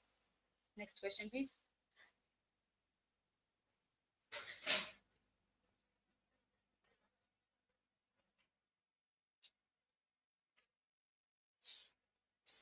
My question is, what do Sita's desire and Lakshman's duty symbolize in the poems? In one line, if I want to say, so these Sita's desire is symbolize a very common desire of women, as they are very common thing that because it can her desire to symbolize the women's role as well in that society. And in Lakshman's duty symbolize, so we can say, a moral responsibility and duty of male and this contemporary on that time. So thank you very much. This was for my side.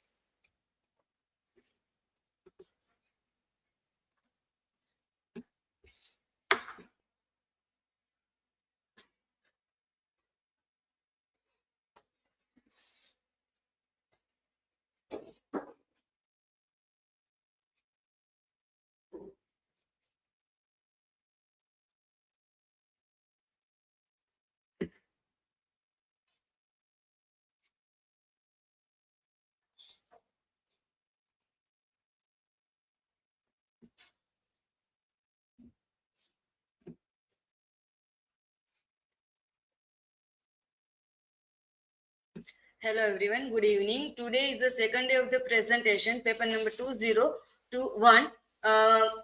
My name is KHUSHI Rathod. I will present topic of divine feminine power in Savitri. Savitri is an avatar of Shakti. This is my personal information. This is the hypothesis and research question. This is the table of content which I discuss. First, Sri Aurobindo. Sri Aurobindo, a name revered in both spiritual and nationalist circles in India, was the remarkable figure whose life journey continued to inspire millions. Laying his life in the late 19th century, his contribution in the field of philosophy, yoga, and freedom struggle against British rule marked a milestone in the history of India. Sri Aurobindo, with a special focus on his education, revolutionary period, and spiritual enlightenment. Aurobindo is one of the key leaders of the Indian nationalist movement at the beginning of the 20th century. Most of his writings were published in Bande Matra and Karma Yogini newspapers, and in this place and time, he expressed his desire for an independent India. His literary contribution: first, the life of divine. In the life of divine, comprehensive exposition of his spiritual philosophy. Second, the Savitri, a legend, a symbol, an epic poem that explored the human. Third, the synthesis of yoga, a detailed guide to his internal yoga practice. This all the information I taken Sri Aurobindo, Lives of Spiritual and Revolutionary Legacy. Aurobindo's work, Savitri, a legend and symbol. Savitri taken in Mahabharata, Pati Vrata, Mahatma Parva, chapter number 291 to 296. The story of Savitri is taken from Mahabharata. Aurobindo's greatest Odyssey of the Spirit is an unparalleled vision in modern time. It is in the Mother's World, the prophetic vision of the world's history, including the announcement of the Earth's future. Savitri is the spiritual epic of uh, 23,081 three lines. Savitri is the written in blank verse. It presents the drama of integral self-realization, which is the spiritual message. It has also been called eternity in words. Savitri is the new poetry with a new law of expression and technique. It represents a magnificent of the range of spirit as well as an urgency about the problems of life, of pain and suffering, of love, and the ultimate destiny of man and its the future direction. Savitri is a larger than life and brings into human conscience and transcend vision of life. This information taken in Merchants. The concept of Shakti in Hindu philosophy. In Indian Hindu philosophy, Shakti is more important in Hindu tradition. A definition of Shakti. The concept of Shakti occupies a central place in Hindu philosophy and spirituality, representing the fundamental dynamic energy that permits the universe. The word Shakti is derived from the Sanskrit root Shek, which means to able, and reflecting the power, ability, and energy inherent in this concept. The concept of Shakti in Hinduism. Shakti is a source of existence, a primal power that flows through the universe and manifests through the that from the goddess or Devi. This power is not passive. It is the dynamic, constantly in motion, creating, perceiving, and the transforming Shakti is seen as a both independent and intertwined with the male aspect of the divine, particularly Shiva, where she represents the essential energy that activates and complement his consciousness. Together, the symbolize the ultimate unity of all the dualities, embodying the holistic nature of the cosmic. In the Indian Hindu tradition, we celebrate two Navratri, Shardiya Navratri and Chaitri Navratri. Total 4 Navratri, but in India celebrate 2 Navratris. In Shakti in mythology, Shiva and Shakti, Adi Shakti, all the avatars of Adi Shakti, Durga, Kali, Chamunda, all the avatars to Adi Shakti. I took 2 avatars, Durga.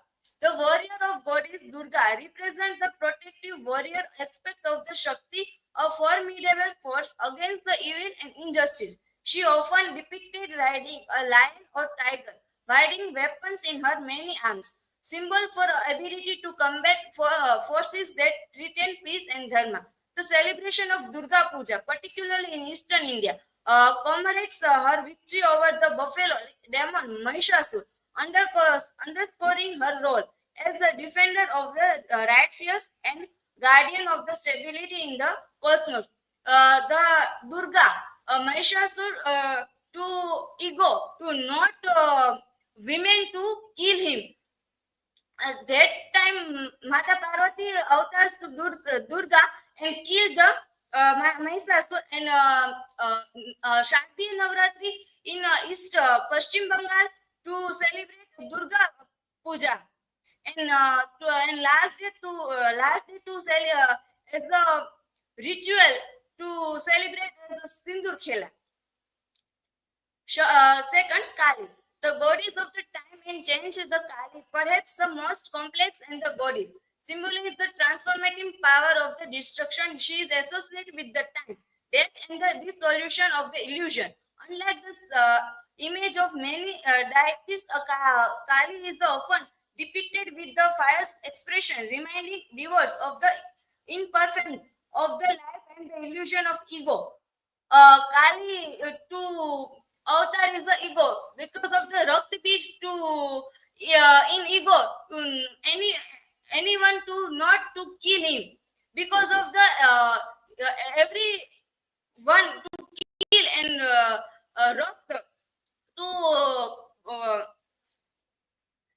in land and many to born in Rakhtibij. That time Kali in as a Shakti roop to Rakhtibij kill and his blood to in one ખપ્પર માં એ લીધું as a Shakti રૂપે. Now Savitri is a character as avatar of Shakti, strength, determination and challenge to destiny. In Savitri Mahabharat Parva, Savitri's born is not just simple but is a mission, divine mission, because her father, King Ashwapati, and not any child, King Ashwapati to many puja part to and God to happy after many years, after I'm not wrong, 18 years to born Savitri. Savitri is the mission to lead, to deliver was the glorious part. She was not reject, not submit and suffer was she born.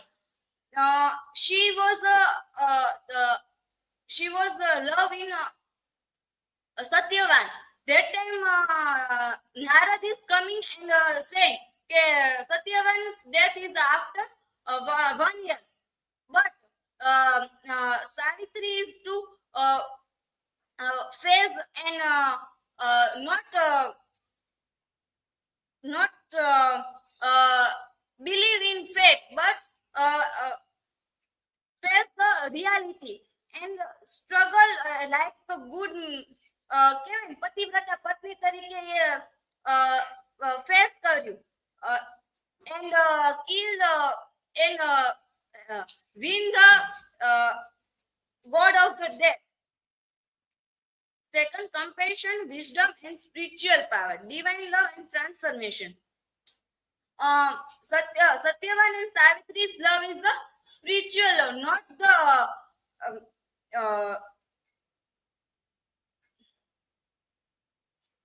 simple love.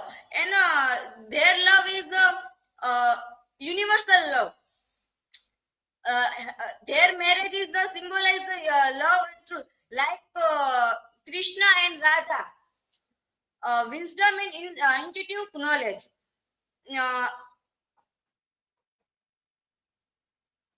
She only believe that face the truth, not the believe in fate. The death, god of the death come and her husband to back to her Yamlok. That time Savitri is saying, I'm love and I see and I act will. All the problems to face and win the Satyavans. Relevance of Savitri as a Shakti in contemporary times.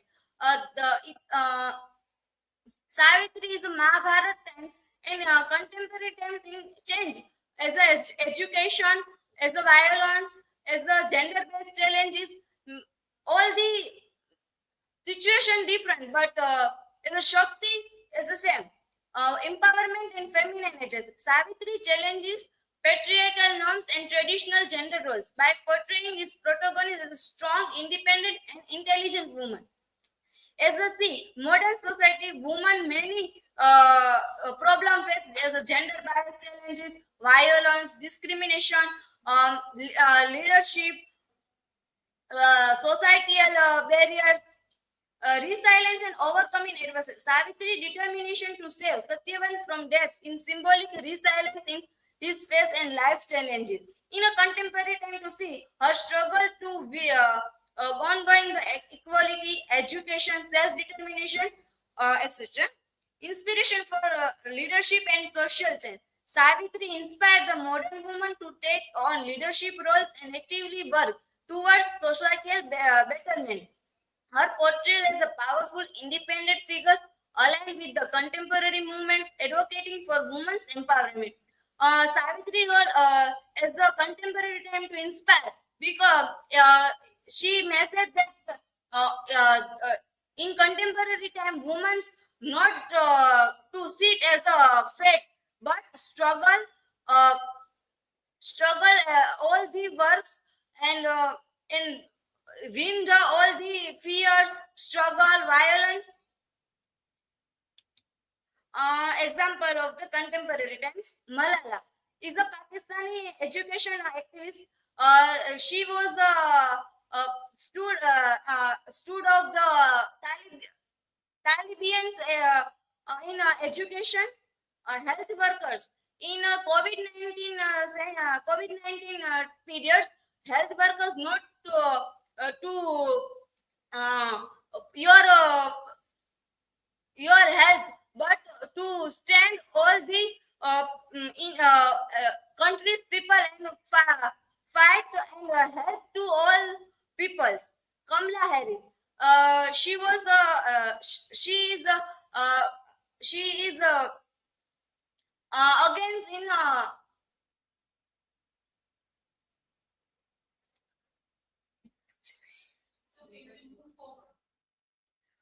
okay, she Donald Trump. She is against she is against Donald Trump, but not win. But first to against in Britain, first lady to against in um, political conclusion. Sri Aurobindo Savitri is a beautiful present, the divine feminine as a powerful transformative force through the character of Savitri, who is seen as the avatar of Shakti. She represents strength, grace, and resilience, showing how the wisdom of Hindu philosophy can connect to modern day challenges. Savitri story reminds us of the importance of the feminine spirit in bringing harmony, hope, and positive change to both individual and society. Her journey is the timeless message of empowerment and spiritual growth for the world. Savitri's story to in contemporary time message that women to struggle uh, on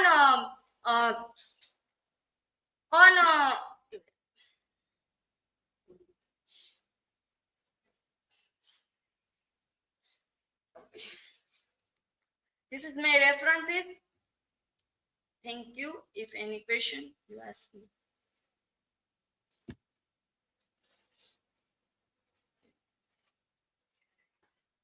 So, Kushi, my question is, can you give other examples of mythologies that can be compared with the mythology of Savitri? Yes, Kusum. I made the presentation that time in research many mythologies, Greek mythologies in Eurofist and Eurofist. Second, Japanese mythologies in if is Izanami and Izanagi's story, and Roman mythology, Psyche and Eros. In I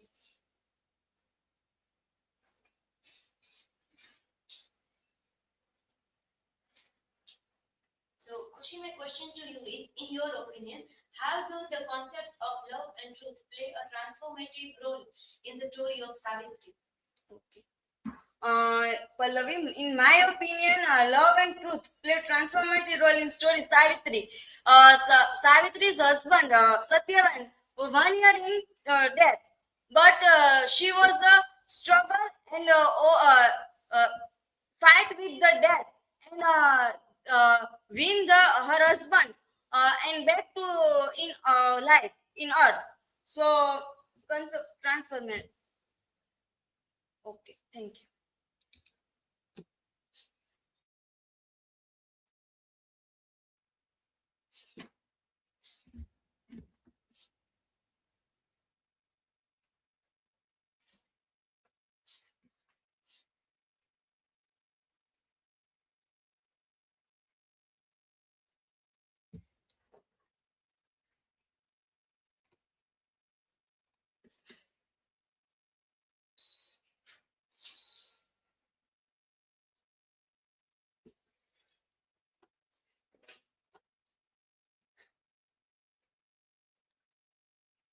Very good evening to everyone.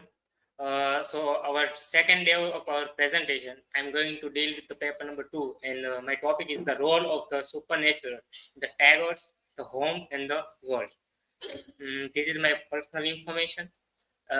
Let's deal with the research question and the hypothesis. So research question is how does the supernatural function in the home and the world to influence the character development and moral decision making, and comparing the supernatural with other works, how it's shaped in literature. In hypothesis, the supernatural in Rabindranath Tagore's The Home in the World serves as the metaphorical force that influences the character's moral and spiritual conflicts, reflecting Indian philosophical ideals, and by comparing its news treatment with Ort's supernatural element in the Macbeth, Crime and Punishment, and E.M. Foster's mysticism, we can explore how culture perspectives shape in the portrayal of unseen force in literature. This is my table of content which I am going to deal with. First, I will introduce the novel. The novel, The Home in the World, was written by Rabindranath Tagore. It's also was Karbar, first published as a novel in the 1960. It was initially serialized in the publication of Sabuj Patra in 1950 and 60. The novel is set in against the background of partition of Bengal in 1905. The subsequent Swadeshi movement. While the novel generated a significant debate around its political concern and the social message, especially regarding to gender issues, during its initial publication, it wasn't considered one of the Tagore's most explanatory works compared to his other books like Gora, Choker Bali, and Joga Jones. However, it has gained renewed scholarly attention in recent decades, particularly in post-colonial studies, with multiple readers and critical analysis being published. To start with our main point of the role of the supernatural, if you find out in the Home in the World novel, the novel is more like in the going with the way of the politics and also Swadeshi movement. But if you read more and if you analyze this novel, then you also find out how the supernatural also take a big role in this novel. So the role of the supernatural in Tagore's Home in the World, subtle yet not profound, as it is underscored in the spiritual, moral, and the emotional dimensions of the narrative. While the novel primarily deals with political and personal conflict, as I said, it more than political novel, not any supernatural we can find out. But if we go in deep in, then we can find out how the spiritual or supernatural take place in this novel. It waves in element of the supernatural to highlight the integratable forces that influence human behavior, decision making, and the relationship. So we can find out how this spiritual and supernatural deals being understood in this novel. Like I take some of the points that very concerning and very important to deal with this novel. So first point is the supernatural in the character. So the novel is steeped into the Indian philosophical and spiritual tradition, particularly through the character of Nikhil. In his worldview, often transcended the material and rational, embodying higher moral and spiritual ideal, although not directly supernatural in the Western sense. So in the character, if you find out the character is the major character like Nikhil, like Bimala, they are like in ways also part of the spiritual force or any spiritual elements that convey the supernatural things, and his weighing belief in the universal love and selflessness that suggests a transcendental outlook. So what he believes in, what his beliefs in the universal love or selfness. Nikhil's spirituality acts as a guiding force, often placing him in a conflict with the materialistic and power-driven approach of character like Sandeep. So, in a two-way, we can say that Nikhil and Sandeep both are some kind of differentiated character, but in both character, we can find some spiritual or supernatural things that making their decision and making their idea to look forward to it. In other character like Bimala, that Bimala emotional and moral journey in the novel can also interpret as influenced by supernatural or spiritual force. That Rahul Bhai mentioned that Bimala don't know what he's doing and why he's doing, but in some way there some supernatural or spiritual forces doing something like in character. They are making their concern about how Bimala is interpreted, how he is not she is not able to think about what he is doing, what's he doing. Her initial idealization of Sandeep and later disillusionment with his represent of moral awakening. The transformation can be seen as guided by inner and almost divine voice of consciousness. In this sense, the supernatural operates metaphorically and symbolizing the struggle between dharma and adharma. So, as I say, in the both way, we can find out that how characters are developed, how characters seen as not like you can say Sandeep is like more like political person, and Nikhil is like only going dealing with the truth and his selfness and how his love for it. Other point is the supernatural in the moral universe. So Tagore's philosophy in the home in the world aligns with the idea of cosmic moral orders, where human action are governed by target unseen forces. So in unseen forces, you can also take you example like is something is a character or in the novel we can find the spiritual forces are there. The moral universe operates almost supernaturally and ensuring that truth and rightness ultimately prevail, and even if for suffering and loss. Like we take example of if we take example of truth and rightness, then we can take example of character of Nikhil, that he is always right and going with truth, but in a way he also suffering and losing. Like we can take example Nikhil's tragic fate, that as I said he's suffering a loss, that what in a way some supernatural things that happening with the, and he's not able to gain his idea to it. That's seen as a form of martyrdom and emphasizing the truths of spiritual integrity over worldly success. And other side, the Sandeep's eventual downfall reflects the workings of karmic justice, where selfish and destructive acts are punished and albeit indirectly. Other point is the supernatural in Indian mythology. We can find out the like Indian mythology always take place in the religion thing or spiritual things, supernatural things like is in there. So in the novel draws heavily from Indian mythology and religious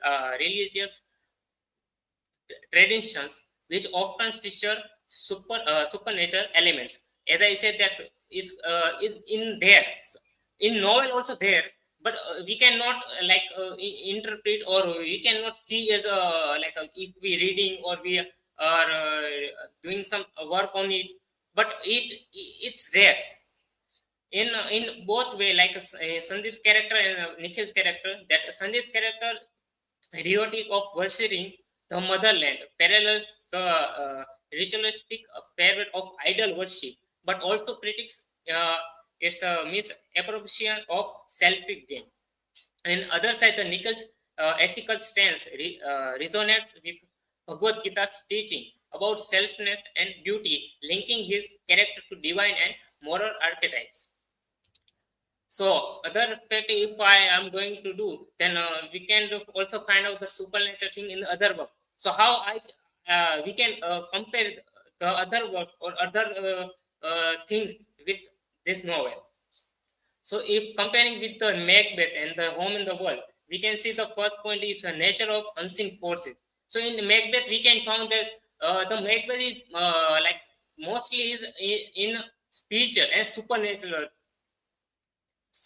things, but supernatural work.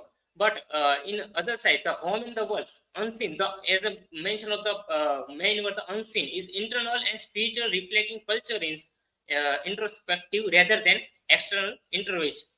The other point is that impact of morality. So both texts explore how unseen forces challenge to human morality. However, Macbeth show how external supernatural can corrupt, while Tagore emphasized internal moral conflict as a path to self-realization and destruction. Like in Tagore's novel, Home in the World, we can find that self-realization happen in the characters and the story, how story being told. Other point is cultural reflection. Shakespeare's supernatural elements echo Elizabethan's fear and fascinating with the occult spike. Tagore's spiritual framework reflects Indian philosophical and cultural ideas, focusing on the balance between personal desire and societal duties. The Home in the World, Tagore's all giving the idea of the spiritual and but he mainly focused on the point of the politics things, social things. But he's if, as I said, if we're trying to do some more study about it, then the spiritual or supernatural things very very doing hard, very important part of the novel as well. The other comparison is Crime and Punishment by Dostoevsky and the Home in the World. In that 3 point I will could discuss, that guilt and punishment, that both character I deal with. That in the first response to is a supernatural experience embodies guilt and serves as a harbinger of his eventual confession and moral realization. In other side, in the Home and the World, Bimala's moral awakening is less about the external visions and more about an internal spiritual conflict, yet similar to River, prone to ethical clarity. In Bimala's, if find out in Home in the World, Bimala is a more spiritual character or supernatural character, that in some way Bimala is not able to find out his own way, that what she is doing and why she is doing. In some way, some forces are some spiritual forces to do some kind of things. In other point is redemption of through relationship. In Crime and Punishment, Sonia's faith and unconditional love become redemptive force for Raskol's new acting almost as divine intervention. In the Home in the World, Nikhil's unwavering integrity and love for Bimala represent the moral anchor that guides her away from the destructive allure of Sandeep nationalism. In other point is supernatural as a metaphor of conscience. In Dostoevsky used the supernatural as a literary manifestation of Raskolnikov's guilt and make it is vivid and almost tactile. In Tagore's use, and in Tagore's word, Tagore used the spiritual and symbolized the undertone to depict the Bimala's moral struggles and relying on the subaltern dynamic of her internal world. That in her mind inner world is in a spiritual way, some way in spiritual way, in supernatural way, is dealing with some kind of struggles. Other comparison I take is poster of use of mysticism and the Home in the World. That poster use of mysticism resonate with Tagore's explanation of spiritual in his work. Both authors delves into intersection of human relationship and the moral conflict using spirituality as a meaning of navigate this theme. In Tagore's Home in the World, for instance, the tension between nationalism and individual freedom is meditated through the character's spiritual growth and introspection. Tagore employs symbols like the river and the home to evoke the spiritual themes, much like Foster uses Marabar cave. However, Tagore's spiritual often seeks harmony and resolution, Foster mysticism lands toward the ambiguity and the unresolved tension. The Marble caves embody this constructing silence that destabilizing meaning. Wherever Tagore symbolizes the tend to reaffirm moral and spiritual truth. More by, as I said, the truth is spiritual truth or spiritual forces is always there in the novel. The contrast reflects their differing worldview. In Tagore's optimism about the spiritual unity versus Foster moral skepticism, modernist perspective on the limits of the human understanding.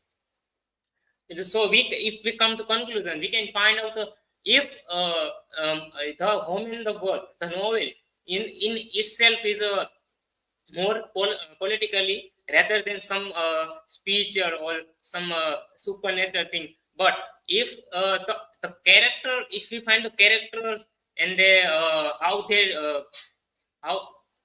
the story how's the story told about them, then we can come to know that some way the spiritual force or the supernatural things are there in the characters and the novel as well.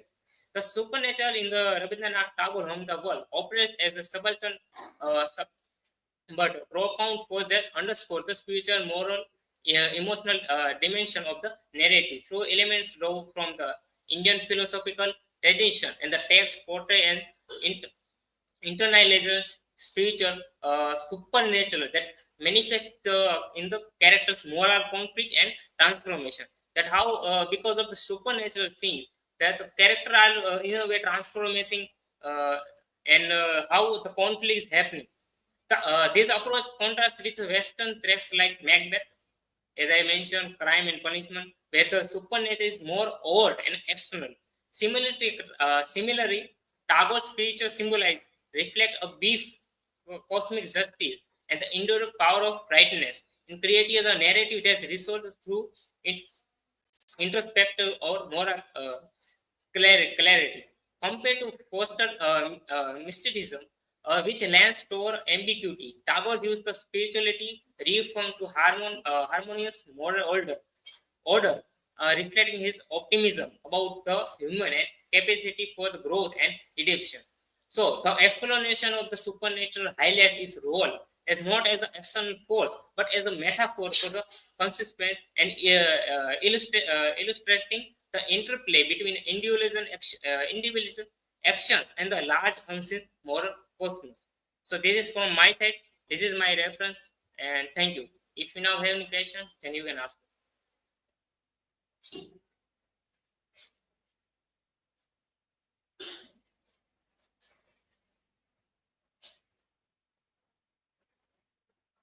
My question is, how does the novel use the concept of dharma and adharma to depict the supernatural forces shaping human behavior? In the novel, if we find out about dharma and adharma, then we can take, as I mentioned, but if we have to go into deep, then we can define the dharma and adharma. In the dharma, we can take character of the Nikhil, and the adharma we take example of Sandeep. That Nikhil is some rightness, or he is very selfishness about how he is doing some kind of spiritual, but not as any spiritual thing, but some kind of thing, some kind of story when the novel is told, that how he is in some kind of that way he dealt with this understanding of the supernatural things. In other side, adharma, in adharma is as I say Sandhi, that he is more overpowered person or more politic person, that if we not the take as a spiritual or supernatural character, but mostly both the character are in a way some showing some kind of spiritual forces, and that how the in characters also there the human behavior are shaping as a is not only the two character, also as I say the Bimala also part of the character of the spiritual or any supernatural things. Yes, so that's my answer.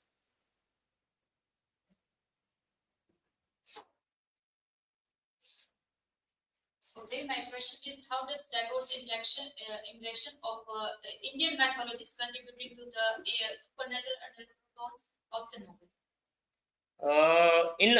In Tagore's way, we can see the Indian mythology.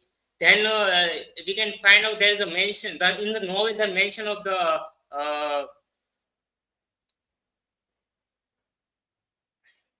sorry, I'm forget. But in some kind of in the novel, there is a mention of some Indian mythology that define the supernatural thing. It's not like that only the novel is going in a way of the like any political thing or any Swadeshi movement, but in some kind of way there is only also the way of Indian mythology or spiritual or supernatural thing. If we take an example of Bimala, then in some kind he's in the novel they're mentioning about the goddess, like in a way she is some kind of goddess. So how what is goddess? Why they in the politic novel there is mention of this some kind of spiritual or supernatural thing that are not in a way some connecting with the character or not going the flow or story with the novel as well. So yeah, in the novel we can find out the Indian mythology. Other thing, other also point I there, but I forget. Sorry about that. So thank you. This is my side.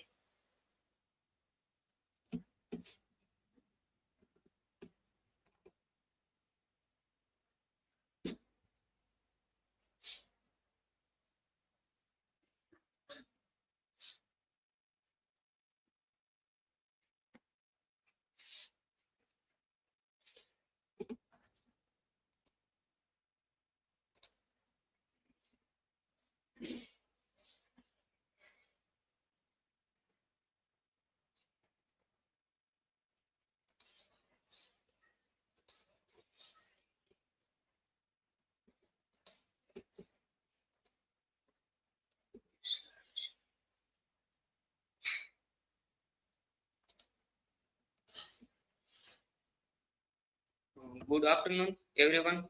Today my presentation topic is Toru Dutt's approach to Indian myths, bridging faith, culture, and identity.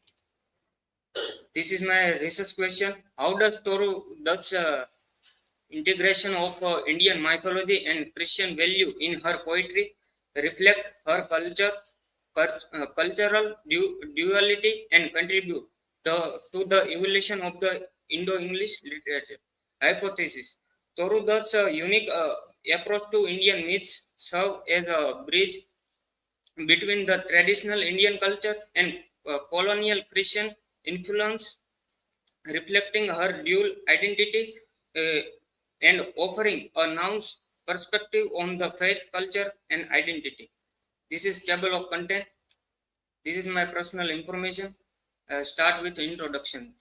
Toru, she was born in 1856 in Bengal. She lived during the height of British colonial rule, a period marked by a cultural and religious shift within Indian society.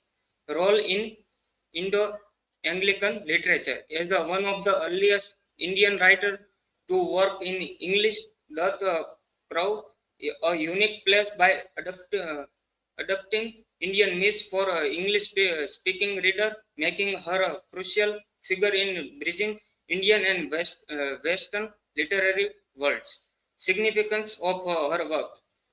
She was a write works like Ancient Ballad and Legend of Hindustan. She introduced the readers to Indian mythology, creating a space for cultural exchange that highlighted the India's rich mythological heritage. Background of colonial influence and religious identity. First, westernization and Christianity in the Dutt family. The Dutt family embraced Western ideal and Christianity, viewing as a sublime and moral force. Toru's mother Kshetromani translated the blood of Jesus into Bengali, reflecting the family Christian devotion. Despite their faith, Toru maintained a deep interest in Indian tradition, especially mythological story. Colonial influence. Raised in colonial Bengal, Toru was shaped by both British and Indian culture value. Her education included the European classes, giving her a distinct perspective on Indian myth. This cultural fusion enabled her to bridge Indian and Western tradition, adding the depth of her work Indo-Anglican literature. Intersection of Christianity and Indian mythology in Dutt's work. First is a Christian and Indian influence. Toru Dutt was a Bengali Christian influenced by both Christian faith and Indian mythology. She was a writer Ancient Ballad and Legend of Hindustan. We can see in Christian and Indian influence. Respect for Indian myth. Although she was a Christian, the Dutt deeply respect Indian mythological story and retold them. Empathy, showing her appreciation for character like Sita and Savitri. Christian value in Hindu story. Thus Christian belief influence how she portrayed Hindu character, often emphasizing universal value like faith, loyalty, sacrifice that are present in both religions. A unique literary approach that combined her Christian perspective with the Indian heritage and creating a unique style where Hindu myths are told with both religious respect and poetic beauty, bridging two culture. Her work symbolize the balance between her Indian identity and Western education, showing how one appreciate both tradition without rejecting either. Broader cultural message. Thus approach represent the colonial experience of meaning Indian and Western culture, making her important figure in Indian English literature. Cultural duality and identity crisis. Struggle with a dual identity. Toru Dutt faced the inner conflict between her Christian upbringing and her admiration for Indian tradition, especially mythology. Her family's Christian faith deeply influenced her values, but she also felt a strong connection to the Indian story and tradition she grew up with. This dual loyalty shaped her writing, as she tried to respect both Christian belief and her Indian culture heritage. Impact of European influence. She was studying in France and England, exposed the Western culture and thought, which expanded her perspective. His experience gave her the tools to retell the Indian myths through a Western lens, making them relatable to non-Indian readers by combining Indian themes with Western forms, thus creating a unique style that respected both culture and brought the Indian mythology to a global audience. Key works and analysis of mythological themes. In poem Savitri, Dutt highlights Savitri's bravery as she faced Yama, the god of death, to save to her husband. The poem shows a wife's love and sacrifice which the Dutch admires. It reflects both her respect for Indian heroines and her Christian value of love and sacrifice. Lakshman. In our syllabus, example of Lakshman, based on Ramayana episode at Panchavati, highlights Sita's instance and Lakshman duty conflict. Uses animal imaginary eagle cobra to symbolize the danger and Ravana's intent. The legend of Dhruva. The story of Dhruva focuses on loyalty and devotion. Thus show Dhruva's strong dedication to his family, his journey to seek divine blessing. This theme of duty and devotion are common in both Indian and Christian culture. Sita in thus shows Sita's sorrow and strength, connecting the deeply with her story. Despite her Christian upbringing, but thus still compassion for Sita's challenges. The poem shows thus respect for Hindu tradition and her empathy for its character. Thus, literary technique and stylistic choice, translation and adaptation. That translate the adapted works from French literature, making them accessible to English-speaking reader as evidence in a shape gleaned in French play.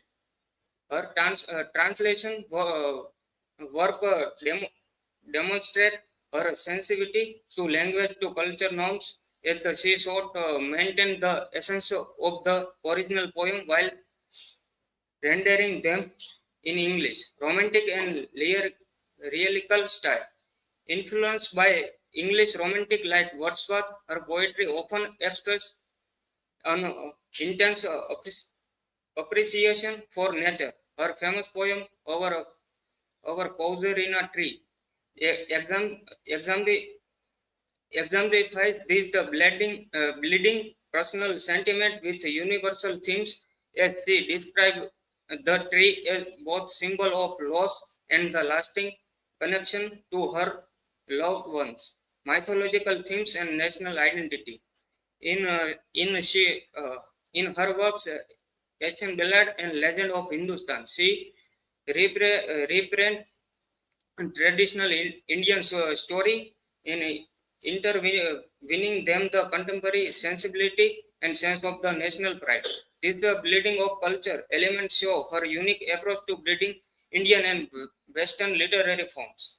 Melancholic tone and personal reflection. Her works often carry a melancholy undertone, perhaps influenced by the personal losses and she endured. This tone combined with the introspective reflection is especially evident in her sonnet and shorter poem, where she contemplates themes of morality, memory, and longing. Impact of Torudat's work of Indo-English literature. Pioneer of Indo-Anglican literature. Torudat was instrumental in establishing Indo-Anglican literature by adopting Indian myths and folklore into English verse. With works like Savitri and Lakshman, she introduced the Indian culture richness to Western reader skillfully Indian heritage with English literary forms. Her approach set the foundation for future Indian writers to express culture pride in the English while retaining a distinct Indian voice, legacy, and influence. Thus, work showcase English as a medium for cultural expression and cross-cultural dialogue by blending Indian themes with a Western poetic form. She opened new path for literary fusion. Her legacy inspired future Indian writers such as Sarojini Naidu and Kamala Das to share their cultural experience globally, making Indo-English literature a respected genre that bridge east and west. Conclusion.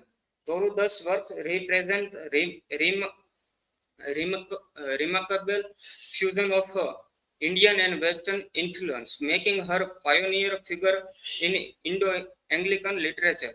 Through her unique culture perspective, she used English to retell Indian myth, honoring her Indian heritage while incorporating her Christian belief and Western education. Thus, poetry serves as a bridge between culture, showing how literature can connect the device tradition and highlight universal value. Her legacy endure as an inspiring example of navigating complex identities and fostering culture exchange through storytelling. This is my references, and thank you. Now, related presentation question, please ask.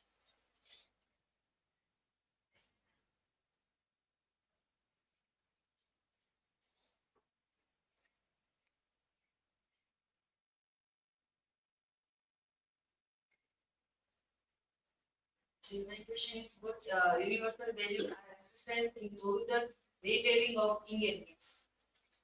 So, KHUSHI, Thoruda's retelling of Indian myths, universal value like faith,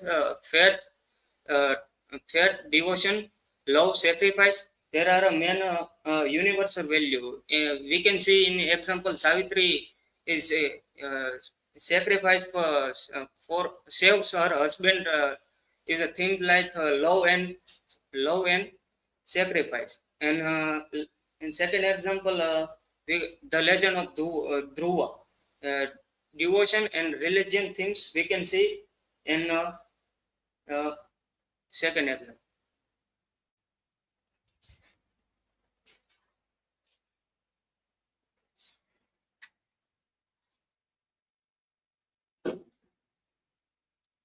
So my question is, how did Thoruda's work pave the way for future English writers?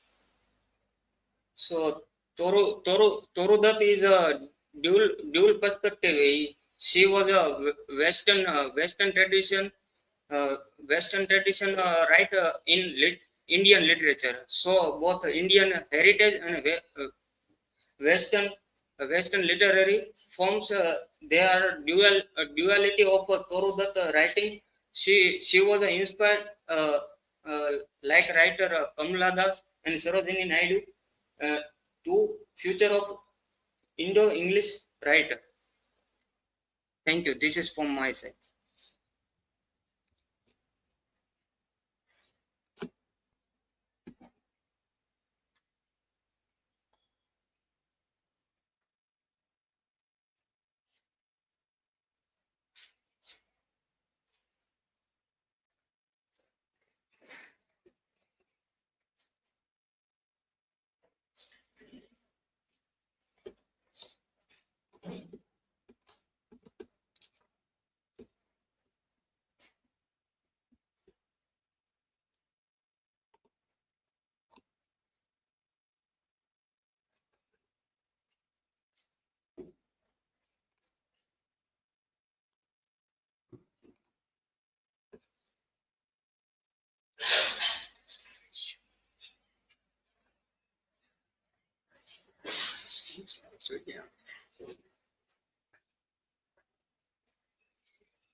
Hello everyone, myself Jatin Varu, and today I am present a presentation on the Indian writing in English before independence. Before the get the information of the major writers and their works, it's most important to get information about the brief history of Indian English literature. So under this title, The Voice of Empire, The Rise of Indian English Literature Before Independence, we are going to discuss brief introduction about the history of Indian English literature. So this is the hypothesis and research question for my presentation. The hypothesis: the rise of Indian English literature before independence was a critical response to British colonial rule, blending Indian tradition with English literary forms to extract the cultural identity and recite the imperial dominance. The research question of this presentation: what were the key contributions contribution of the notable writers to the growth of Indian English literature during the colonial period.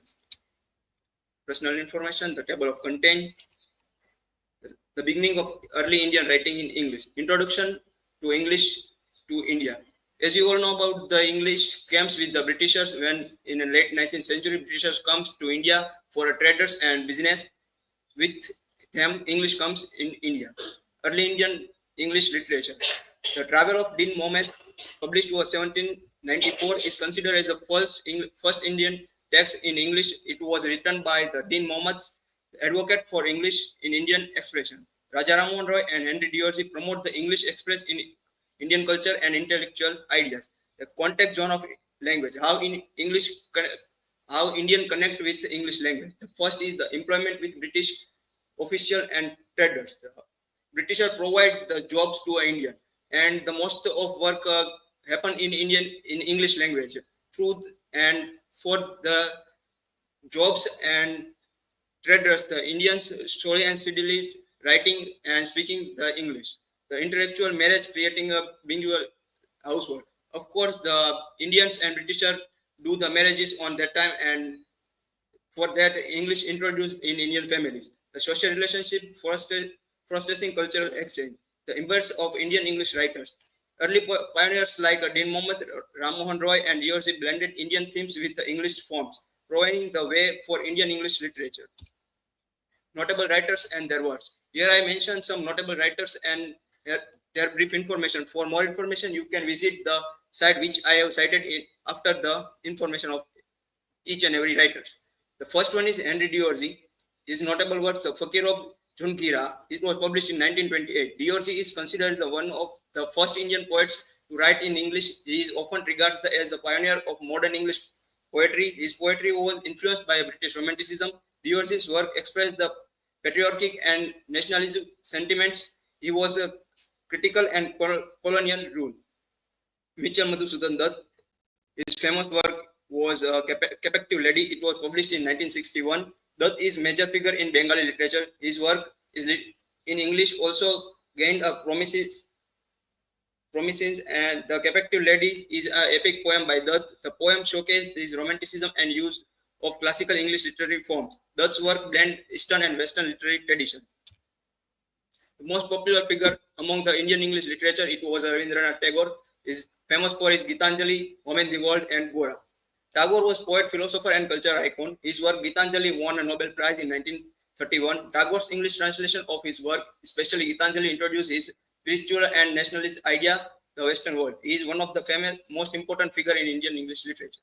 Aurobindo Ghosh, it was also a famous figure in Indian English literature. Aurobindo was a philosopher, yogi, and poet. He was famous by his most famous work. It was Savitri and Life Divine.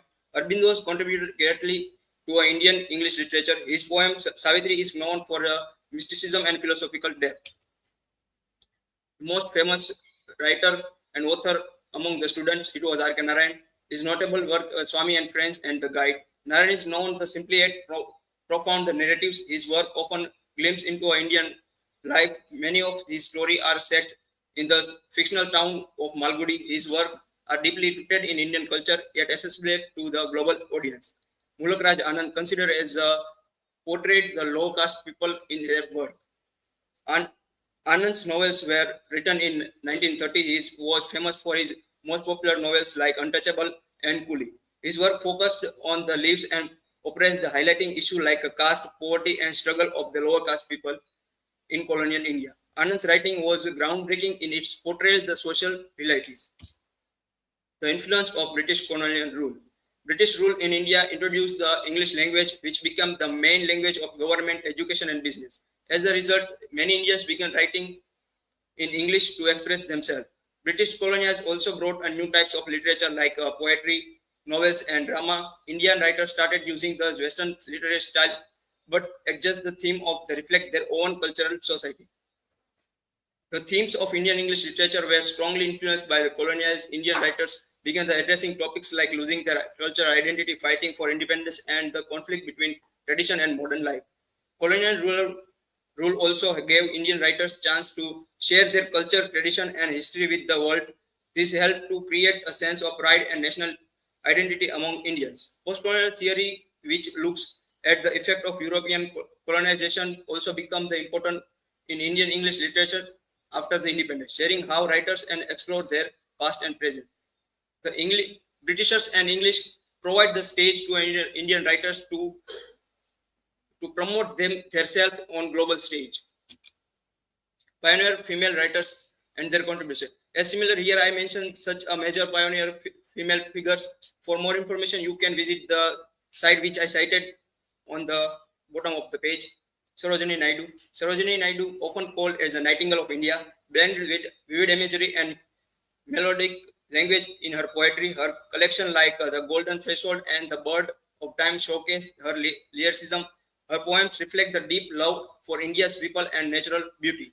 Toru Dutt, known for her fiction and Indian themes with English poetic forms. Toru Dutt and her sister Oru were among the earliest Indian women's poets writing in English. Her works like Asian Ballads and Legend of Hindustan brought an Indian legend into an English literary tradition. Dutt's poetry often reflect their richness of Indian culture with romantic sensibility. Kamala Das, renowned for her honest and introspective poetry, Kamala Das, also known as the Mathuri Kuti, it was her pen name, wrote about the personal and universal themes, especially around love, identity. Her collection, Summer in Calcutta and The Descendant, emphasized the frank realism, respecting a woman's inner life with a modern sensibility. Her work is seen as a bridge of contemporary Indian poetry, often challenge the tradition norms. Gauri Deshpande, known for her reflecting and often ironic style, Deshpande's work, such as Between Births, explored themes of love, memory, and identity. She addressed the complex emotion landscape with candid realism, portraying the struggle and joys of human experience. The integration of Indian tradition and mythology. How Indian mythology can provide a stage for new modern writers to reimagine the story and draw any other character's perspective. Cultural foundation. Myth provide a story, value, and lesson. Myth provide a story. The story is already written and is give a freedom to the writers to reimagine the story and write the story of any other character's perspective. Epic influence. Mahabharata and Ramayana inspire the universal theme like war, love, and sacrifice. Modern adaptation. Myth remains to highlight a human struggle. From Indian myths, we find a lot of adaptation in cinema also, and recently we talk about the cinema like Adipurush also. Preservation. Tradition builds with modernity to keep myth relevant. Example, like a Beast by Krishna Uday Shankar merged a Narasimha mythology with the theme of crime and justice. Conclusion. The growth of Indian English literature is a result of cultural exchange, historical event, and the way Indian tradition were woven into English writing. Early writers like Dean Mohammed and Henry Dorsey used the English to share Indian ideas, and Raja Ram Mohan Rai encouraged the English for intellectual growth. Later, women writers like Sarojini Naidu and Kamala Das brought the uniquely Indian themes and perspective to their works. Well-known authors like Rabindranath Tagore and Mulak Raj Anand used English to discuss Indian identity and social issues by mixing Indian stories, value, and modern topics. These writers create a lasting influence that continues to shape Indian English literature today. These are my references. If you get more information about the history of Indian English literature, you can go with the book of History of Indian English Literature by M.K. Nair.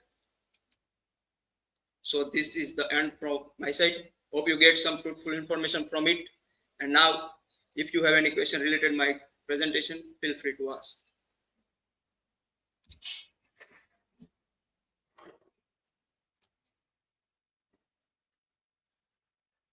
So, Jatin, my question is, can you identify any major theme which were mostly explored by Indian English writers before independence?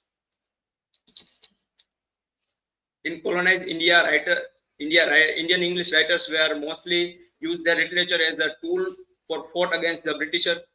Among them, we find nationalism is the major themes, like many of works of Rabindranath Tagore, like Gitanjali and The Home in the World. We find the nationalism as a key theme of their works. And in The Home in the World, we find the Tagore's talk about the Bengal partition of 1915 and how they are suffering from this partition. People were suffer lots of things and problems.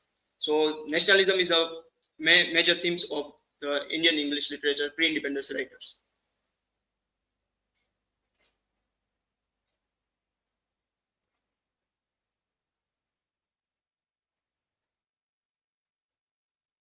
So Jatin, my question is, can you provide examples similar to these of stories that are reimagining of Indian myths?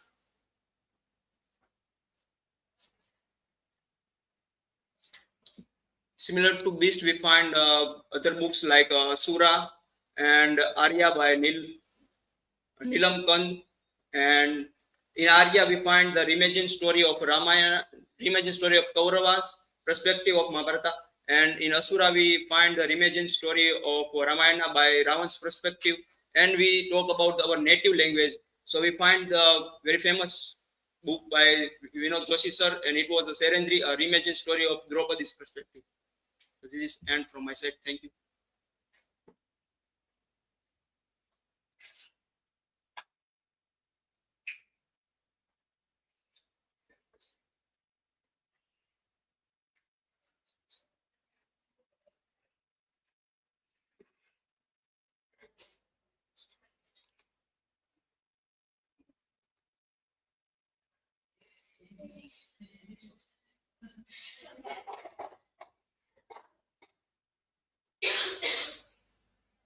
Hello everyone, myself Himali Parmar. Today I am going to give a presentation on Rabindranath Tagore's The Home and the World, Nationalism, Religion and Contemporary Relevance. Here is my personal information. Introduction to Rabindranath Tagore. Rabindranath Tagore, a leading figure in Indian literature, was known for his contribution to poetry, music, art and philosophy. As a representative of Bengali Romanticism, his works reflected spiritual and national themes, initially aligning with nationalist discourse. His views evolved, especially in his work Nationalism, where he critiqued Western nationalism and promoted a more inclusive vision. He was often misinterpreted as an internationalist or anti-nationalist. His ideas were complex, blending Indian and Western sensibilities, and engaged with both global politics and India's cultural aspirations. My research question is, how does the home and the world critique nationalism and gender roles, and what is its relevance today? Hypothesis: the home and the world critiques nationalism and gender norms, promoting a universal humanistic vision that remains relevant in contemporary struggles for inclusivity and equality. Historical context of The Home and the World. The Home and the World was published in 1916, was written during a politically tensed period of Bengal after the 1905 partition and the rise of the Swadeshi movement. It reflects the ideological conflicts of the era, particularly the clash between nationalism and personal life. Through the characters, Tagore explores the tensions between public duty, private relationships, and the evolving roles of women. Set against a backdrop of nationalist fervor, the novel delves into the personal and societal struggles of a colonized nation, navigating modernity and tradition. Religion of humanity. In the novel, Tagore's concept of the religion of humanity advocates for unity and a universal love that transcends social, religious, and national boundaries. The novel contrasts the seclusion of women and the wider socio-political world, symbolizing the struggle between private morality and public ideologies. Tagore critiques the exclusivity of nationalism and emphasizes ethical living, inclusiveness, and compassion through Nikhil's character. His vision challenges the divisive forces of colonialism, gender subjugation, and religious intolerance, promoting a harmonious and human society. Critique of nationalism. In the novel, Rabindranath Tagore critiques nationalism as a source of division, destruction, and greed. He views it as fostering violence and self-interest rather than promoting global solidarity. Through characters like Nikhil and Sandeep, Tagore contrasts Nikhil's ethical universalism with Sandeep's hyper-nationalism, showcasing the dangers of fanaticism and irrationality. The novel reflects his belief that nationalism often blinds people to truth and justice, undermining the greater good of humanity. Contemporary relevance of the home and the world. The theme of the home and the world is important today, especially when we talk about gender inequality, nationalism, and the intersection of public and private spaces. The novel highlights how personal relationships, especially between men and women, are shaped by broader social and political forces. It explores political activism, gender roles, and the clash between tradition and modernity, resonating with contemporary struggles for social justice and identity. This makes the text significant for post-colonial and feminist discourse in a globalized world. Conclusion. In conclusion, The Home and the World by Rabindranath Tagore intricately weaves personal and political conflicts, critiquing nationalism while advocating for universal humanity and ethical living. Its exploration of gender roles, tradition, and modernity remains deeply relevant in contemporary socio-political debates. The novel serves as a timeless reminder of the need for compassion and inclusivity in shaping a harmonious world. Here is work cited. Thank you. If anyone has question, feel free to ask.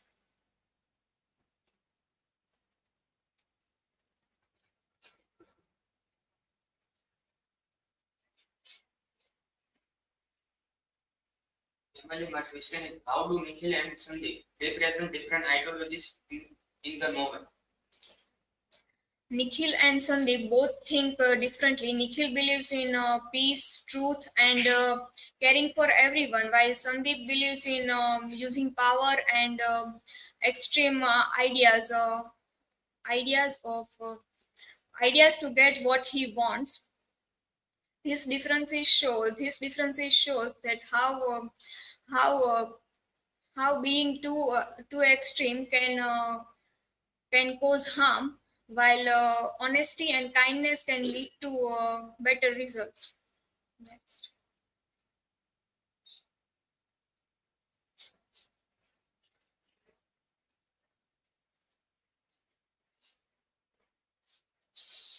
Emily, how does Rabindranath Tagore criticize the Swadeshi movement in the novel? Rabindranath Tagore shows that the Swadeshi movement, while good in some ways, but also can harm. Also can harm. Sandeep's character shows how extreme nationalism can lead to violence and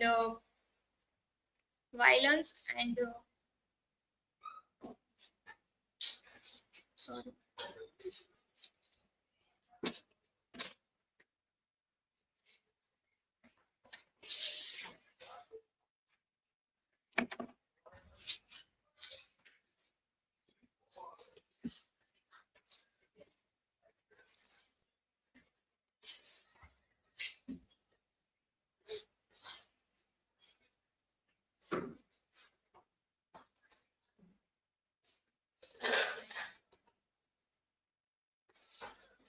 Good evening, everyone. Myself Divya Chadha. In the second day of our presentation, I am going to deal with the home and the world, a study of political dimension. This is my personal information.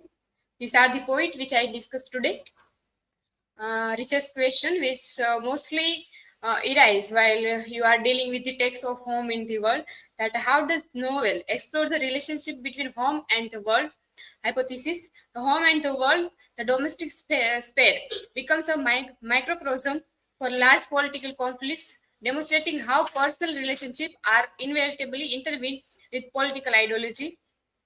About the author, Rabindranath Tagore, a Bengali polymath which means the person who was known to and knowledge about various kind of subject, like Rabindranath Tagore, who has expertise in various kind of subject, like as a poet, writer, playwright, composer, philosopher, social reformer, and painter also. He reshaped Bengali literature and music as well as Indian art with contextual modernism in late 19th to 20th century. Author of Gitanjali, the poetry which was received the Nobel Prize in 1930. And also 1930, Rabindranath Tagore, who was won the Nobel Prize after the Gitanjali was published. His novel, stories, and song also and his essay spoke both personal and political identities like the home and the world. There is a reflection of individual and the individual through the nationalism, which was there is the character deals with the idea of individual identities or through the idea of moral values also. These are the notable works by Rabindranath Tagore, Gitanjali, Kabuliwala, The Broken Nest. The Broken Nest is a short story which deals with the themes like love and realization and romanticism. Manashri, Sesher Kabita, and The Homecoming is the play which deals with the various kind of themes which depict the idea of death and Gora published in 1910. The Post Office novella. Overview of novel, The Home and the World. Originally published in Bengali language, Ghare Bare, it was published in 1960. And the book illustrates the battle Tagore had himself faced. The idea of Western culture and revolution against the Western culture during the movement or Swadeshi movement, which was faced by the Rabindranath Tagore in the Bengal. These two ideas are portrayed into the main characters of the novel Home and the World. Nikhilesh, who is the rational and opposed to the violence, while on another side Sandeep, who was the focus on, he was the stand as his way from reaching his goal, as he was focused on the non-violence. And these two opposing ideals are very important in understanding the history of Bengal in the contemporary problems of the during that time of Bengals and Swadeshi movements. The novel was translated into English by author's nephew, Surendranath Tagore, in 1990. Now the characters of the novel: Nikhilesh, a protagonist, he was progressivism in that, and who believes in the Western idea and education. Nikhilesh, as a rational mindset, he was he wants to modernize his state and people. He represents more intellectual and his approach to change the society through the non-violence. Bimala, a central character in the novel.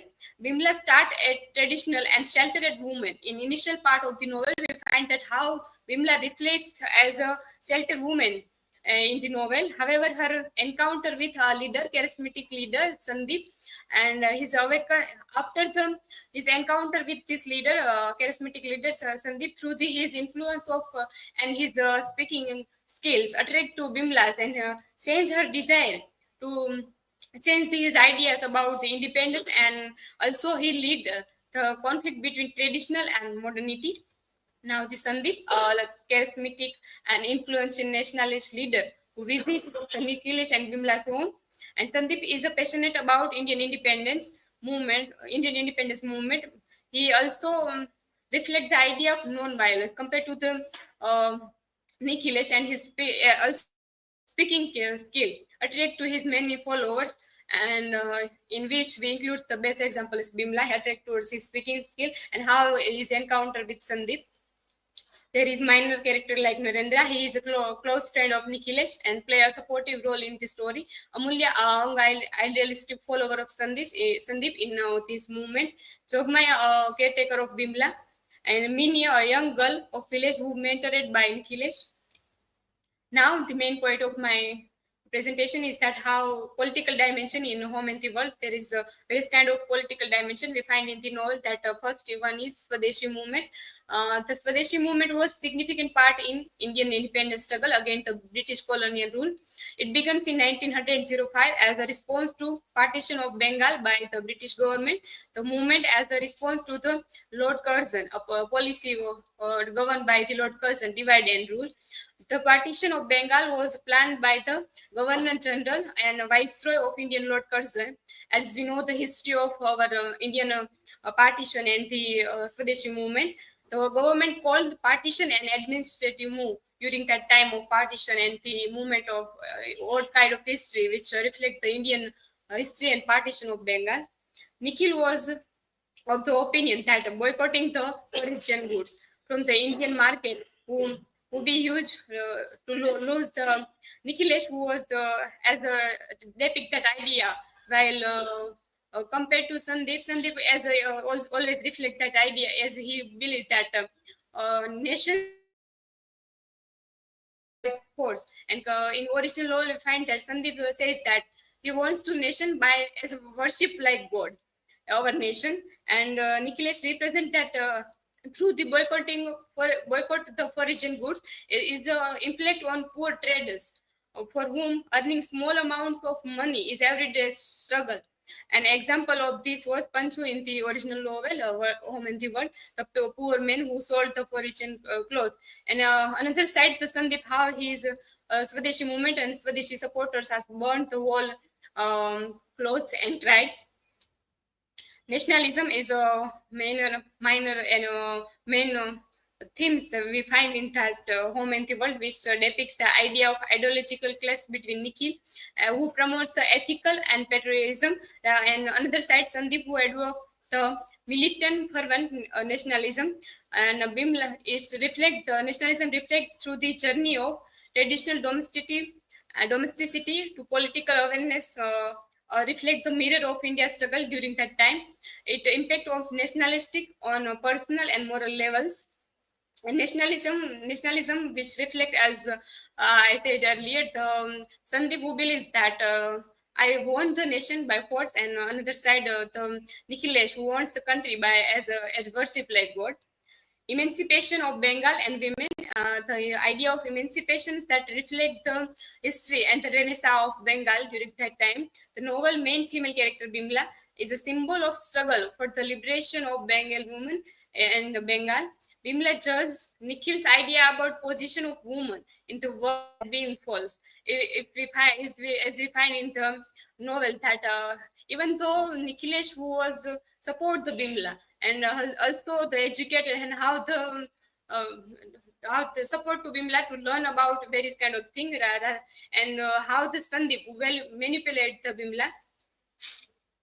Tagore's vision of cosmopolitanism, which means it reflects the idea of individual through the community. Tagore's Home in the World embodies cosmopolitan ideals, which explore the tension between local traditions and global influence. The novel criticized that nationalism represented by Sandeep, who promotes universal humanism through the Nikhil's philosophy of non-violence and inclusivity. Bimala's internal conflict reflect the intersection of personal and societal transformation, as they find in the novel, that how it's symbolizing the border struggle between rootedness and openness of Bimala. Now, and another one is the relevance in contemporary politics, the Home and the World. Born of political storm, Rabindranath Tagore swept Bengal in the wake of its partition by British ruler in 1905. The reflection of Swadeshi movement, Rabindranath Tagore's Home and the World remains today also, more than half a century after the end of colonial rule also. Astonishingly relevant of this novel and the idea today in the is while the reflection of political fanaticism, religious prejudice, and terrorism, and the emergence of this kind of issues. Now the conclusion: the Home and the World, a lasting legacy, continues to resonate with the readers worldwide, offering timeless insight into human condition, and Tagore's nuanced critique of nationalism, which remains relevant in today's world also, remaining us of changers and unstacked patriotism and importance of individual liberty, and the reflection of Bimala's character. It reflects the traditional gender roles and advocates of women empowerment. Tagore's emphasis on love, compassion, understanding of transcendent culture and political boundaries. This is my references. Thank you. Now, anyone may have question regarding, feel free to ask.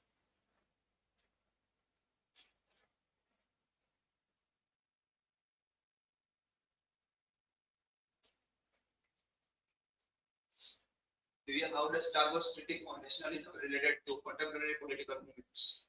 Okay, Jatin. Tagore's critique of nationalism, as I mentioned that in my presentation, that nationalism related to contemporary, if we look at the contemporary politics and contemporary time and various movements, there is a reflection of various kind against the various kind of movements. If we look at the example of lives of become black, which reflect the ideology of black people, and which shows that how the against of idea of against which reflect the movement of contemporary time also. Now anyone else?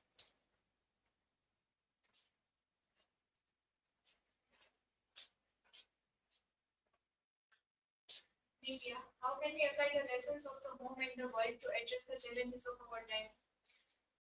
Okay, through the lessons of home and the world, we address the challenges of our time. That balance between universalism and nationalism. It is main focus that reflect the idea of globalization and identity. Also reflect the cultural identity and the cooperations, which reflect the idea of challenge of our time. Thank you.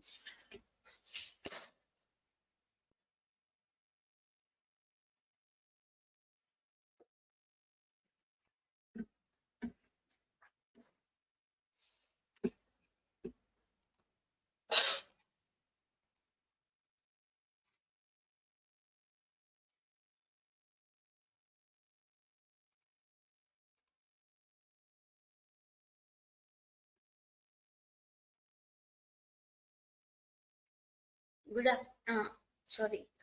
Hello everyone. Myself Aisha Rathod. I'm deal with the topic the home and the world in Mansfield Park and Ghar Baire. This is my personal information.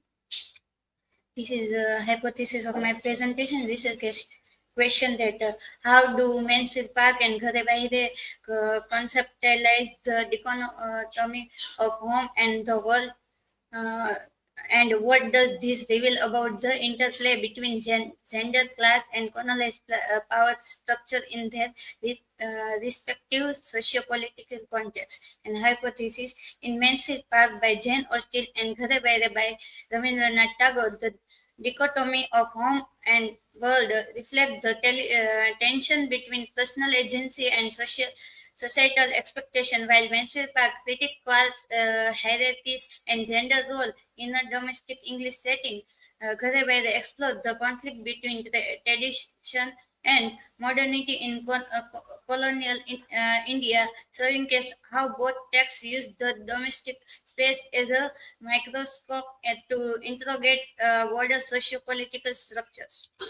So introduction, the both novel The Home and the World by Rabindranath Tagore. It was published in 1916, and Jane Austen Mansfield Park.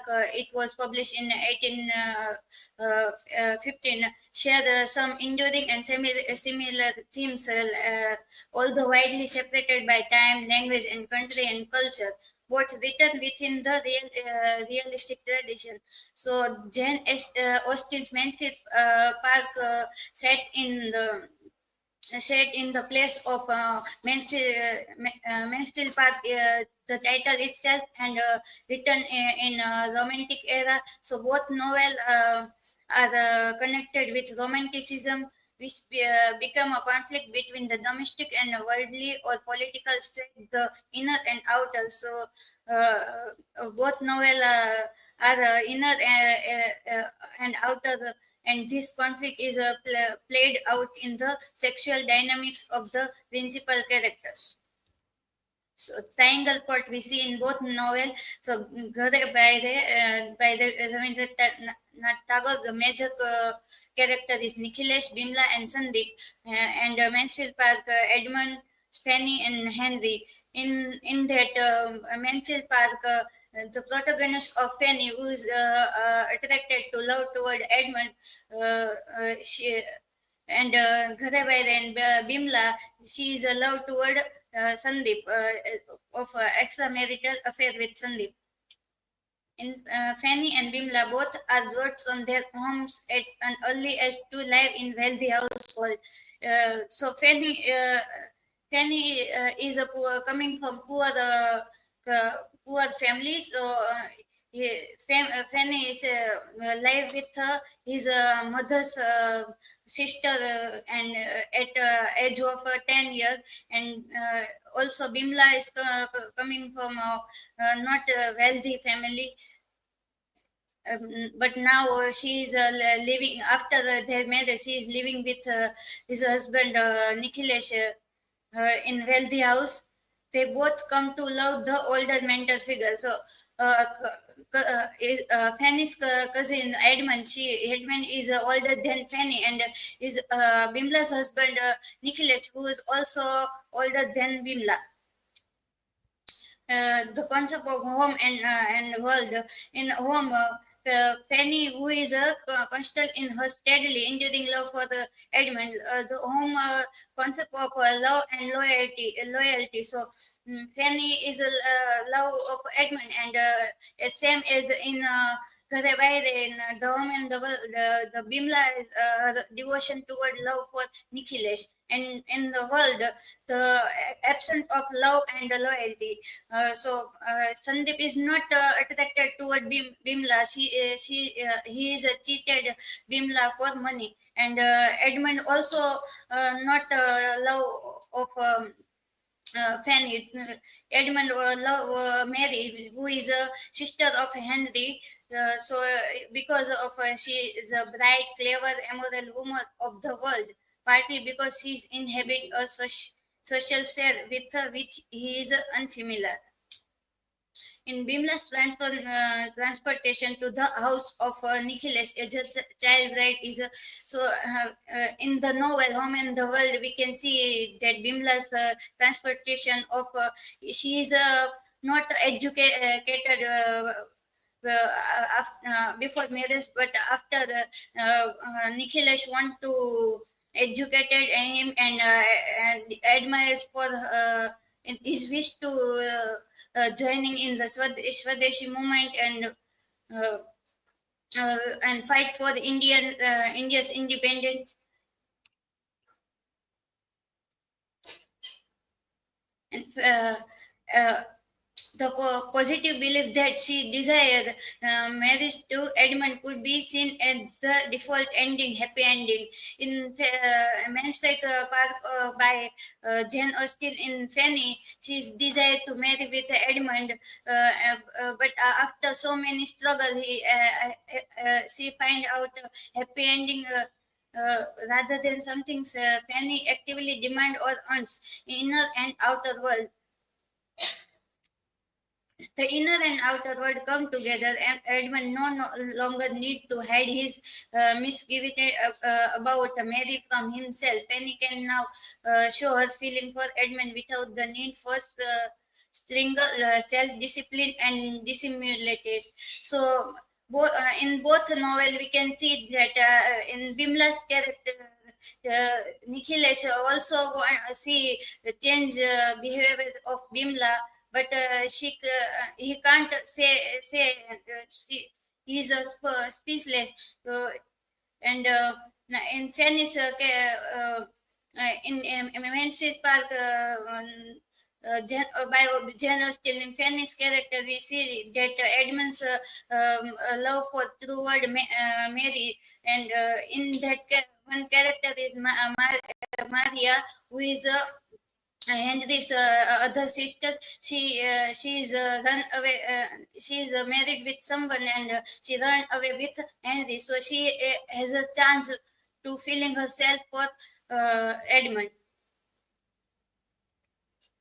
As for Fanny, Nikhil and Fanny both see clearly what is happening, but feel morally obliged not to act. So in both novel, we can see that Nikhilesh also sees Bimla's attracted toward Sandeep, and Fanny also see Edmund's attracted toward Mary. So, but both are speechless not to act and so and but Nikhil say here I put one original quote that if Bimla is not mine, she is not, and no amount of firming or fretting or arguing will serve to prove that she is. And if my heart is breaking, let it break. Both their cases, Fanny and Nikhil, are shown directly considered mental and emotional energy inwards to rein in their heartache and to try to talk themselves out of their more extreme feeling of jealousy. There are also matching scenes where both these characters find solace in looking out at the night sky. So, Fanny also feels jealousy by showing attracted toward elements toward Mary, and also, but let it them do it. Nikhil thus is comforted by the star and what it means to him. For Fanny, stranging is equally romantic but rather more ambiguous. Mary has just been called away to sing with the other young woman, and Fanny and Edmund are standing by the window at Mansfield Park. They look out together to sing. So at conclusion, both novel in Mansfield Park and Sararavaiya, both female character sees conflict between traditional and modernity in colonial India. So this is my work citation. Thank you so much.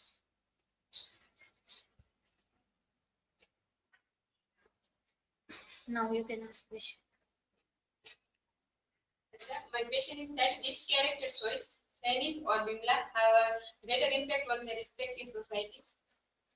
In compared to both characters, Fanny or Bimla, I see Bimla's character from the home and the world greater impact on society, because Fanny's look only herself and personal reflection only, whether Bimla struggling with as traditional and changing by joining with social nationalism in the Swadeshi movement, and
Yes. For us, it's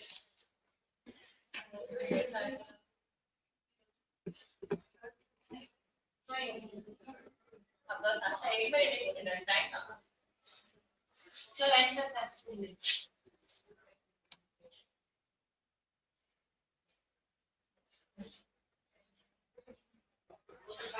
Yes.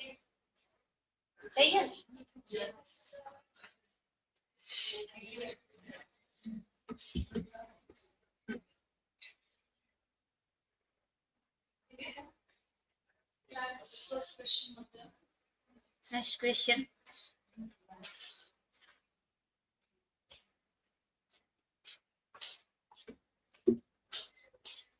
Between the two female characters, Fanny and Bimala, who experiences greater inner and outer struggles compared to the others? Between the two female characters, Fanny and Bimala, Bimala is a struggle compared to the Fanny, because Fanny is only struggle for his personal life. Only is she is stay with in a family round, and whether the Bimala is stay experience with inner and outer both also, because inner is love and loyalty, and outer that she is joining with joining to politician and India's fight for independence. So his journey to step toward politician movement. So Bimala is struggling more than compared than Fanny. So that's his message.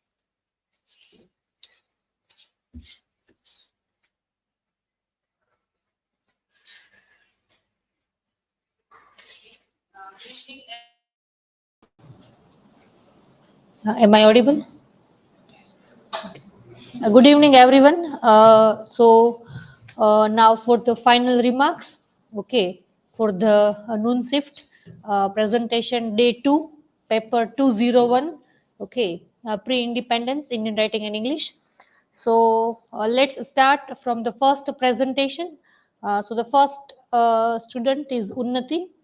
Your presentation was quite good. Okay, but we find out some problems in references. Okay, so in your references, reference number 3 and 4, just a minute.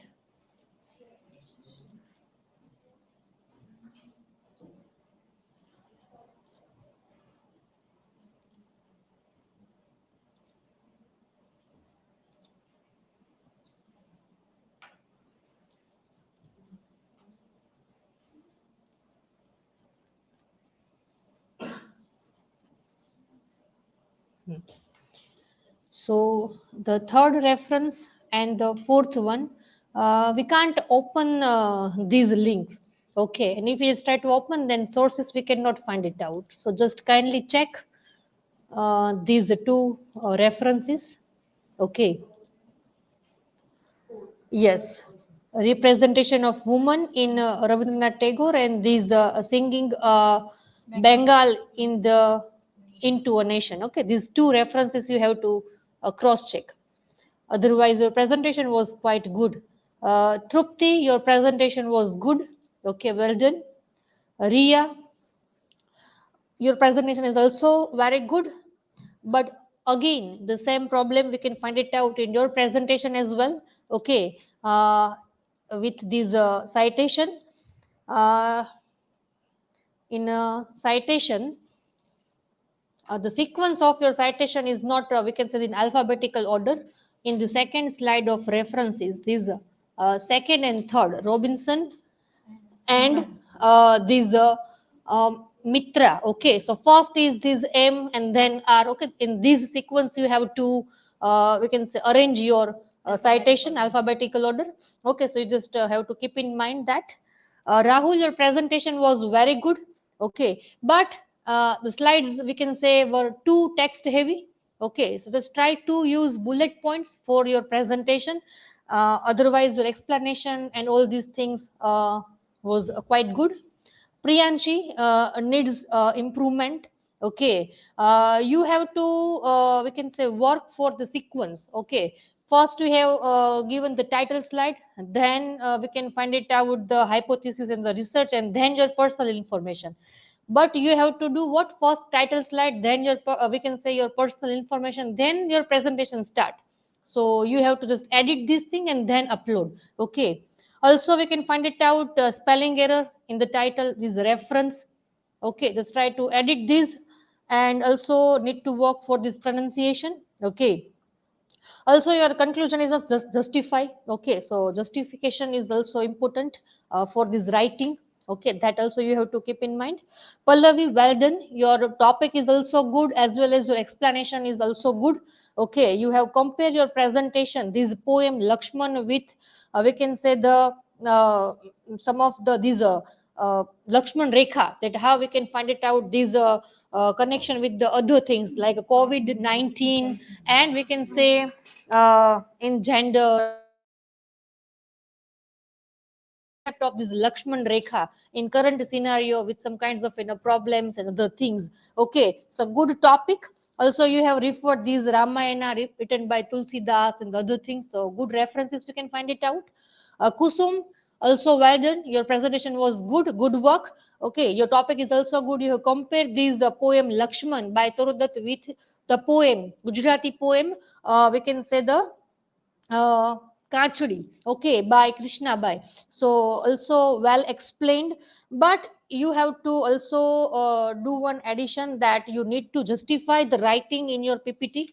Okay, so that thing you have to do. Also, KHUSHI, okay, your presentation was good, but you have to try to focus on these punctuation marks. Okay, in the research question, we can find it out double inverted comma in the last, but not in the because the starting point. So if you use that, then you have to follow properly. Okay, punctuation marks. So that you have to do. Also need to, we can say, work for the we can say slides design and the layout. So choose proper slide layout and the design. You can find it out some of the writing we cannot read properly. Okay, so when you choose slides at that time, you have to be careful that your writing we can say audience can read easily. Okay, that you have to do. Also we can find it out one, we can say the error in we can say citation in your presentation. Just a minute. First reference. Okay. Yes, the first reference, when we open that, so we cannot find it out the, we can say the document or articles which you have referred. Okay, properly. Just try to check again that. Okay, first reference that you have mentioned in the presentation. Jai Solanki, your presentation was good. Okay, comparative study you have done. Okay, so good one with Macbeth, Hamlet, Crime and Punishment. Okay, so your presentation was good. Also, we can find it out the same problem in the citation. Okay, you just try to refer that E.M. Foster's use of mysticism, but we cannot find it out any particular citation that maybe you have referred article, book, or any other things. So we cannot find it out any one particular citation. So from where you have referred this, or from where you just find it out that sources, any other things? Okay, so at the end also you have to given the same citation. Okay, in text and the final one. Okay, so that you have to do. Jai Marunya, also your presentation was good. Need to explain more rather than to read. Okay, so just try to improve your explanation skill. Otherwise, your presentation was good. For further remarks, now I would like to invite Prakruti Madam.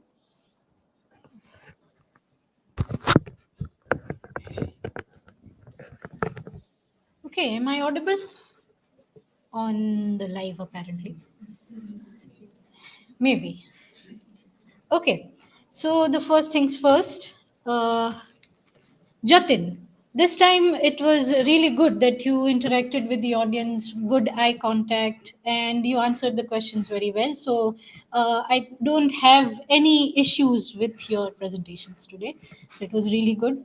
Hemali, you need to improve in terms of just reading the slides. Remember, I told you yesterday that we need to explain things instead of just reading things. If it was reading the slides, the audience can do the same, right? So you as a presenter are supposed to do that. Another very important issue with your PPT was a mistake in citations. Once again, let me just share the screen so you can check exactly where the problem is. So, yeah.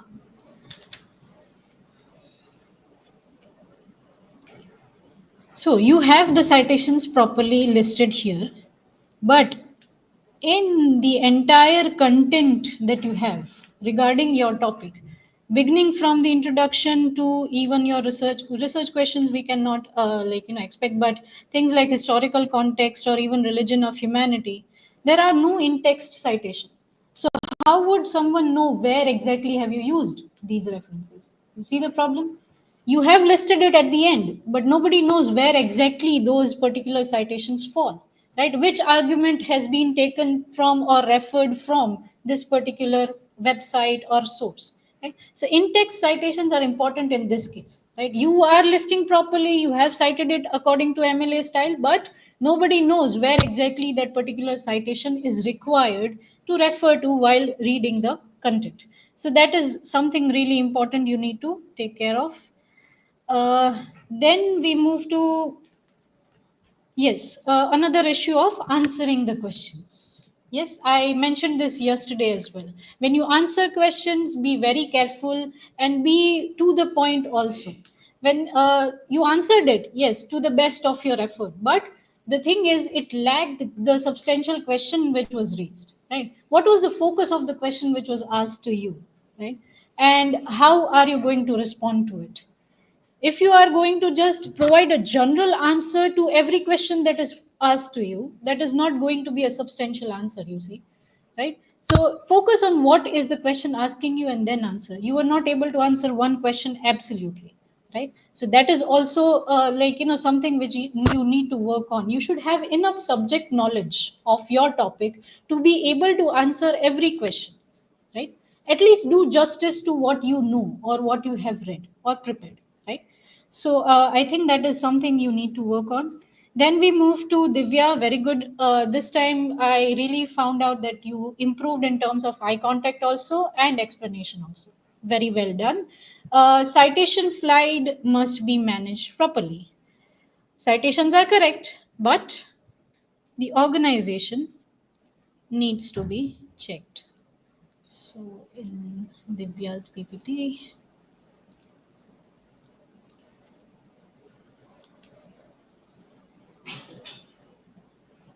so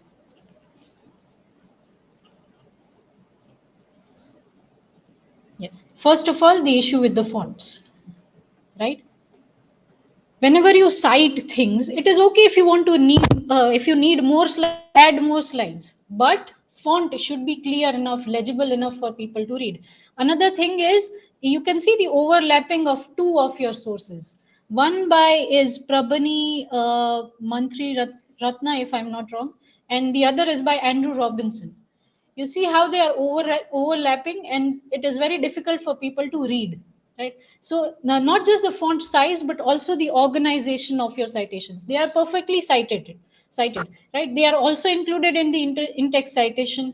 MLA style is also very good, but the organization, the amount of space that you have put between two citations is also very important to note here. So whenever you finish preparing the presentation and you are editing things, right? Editing the fonts and everything, check that every slide editing is properly done and not just the content.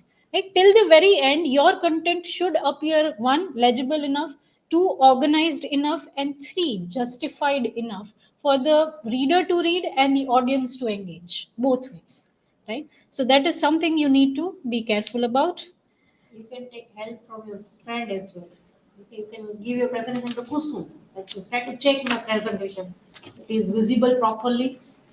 Okay, because we cannot find it out our own mistakes.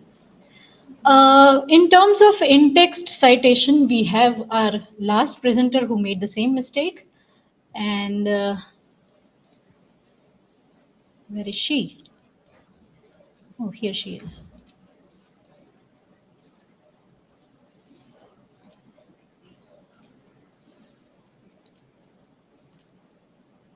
Still grading your work. Uh-oh. I'm also making mistakes. Anyways.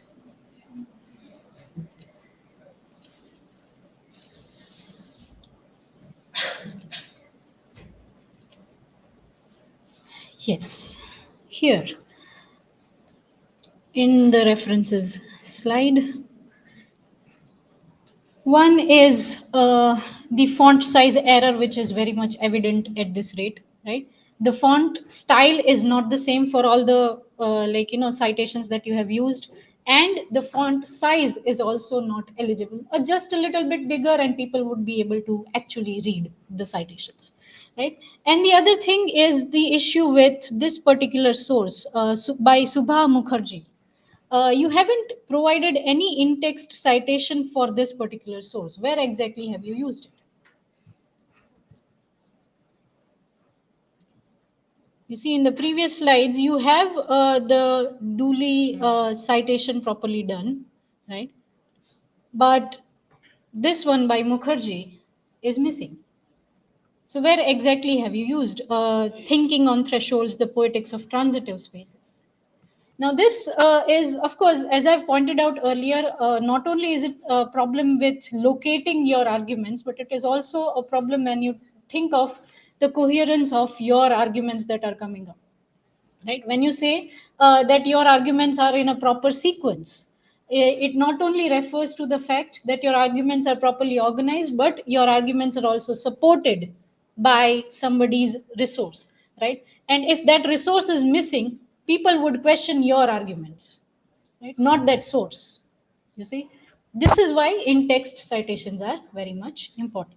So that's it from my side. All of you did very well, and great improvement in terms of yesterday's presentation and today's presentation. So we are happy with that. And here is when we end the live stream. Thank you, everybody. And good luck for tomorrow's presentation.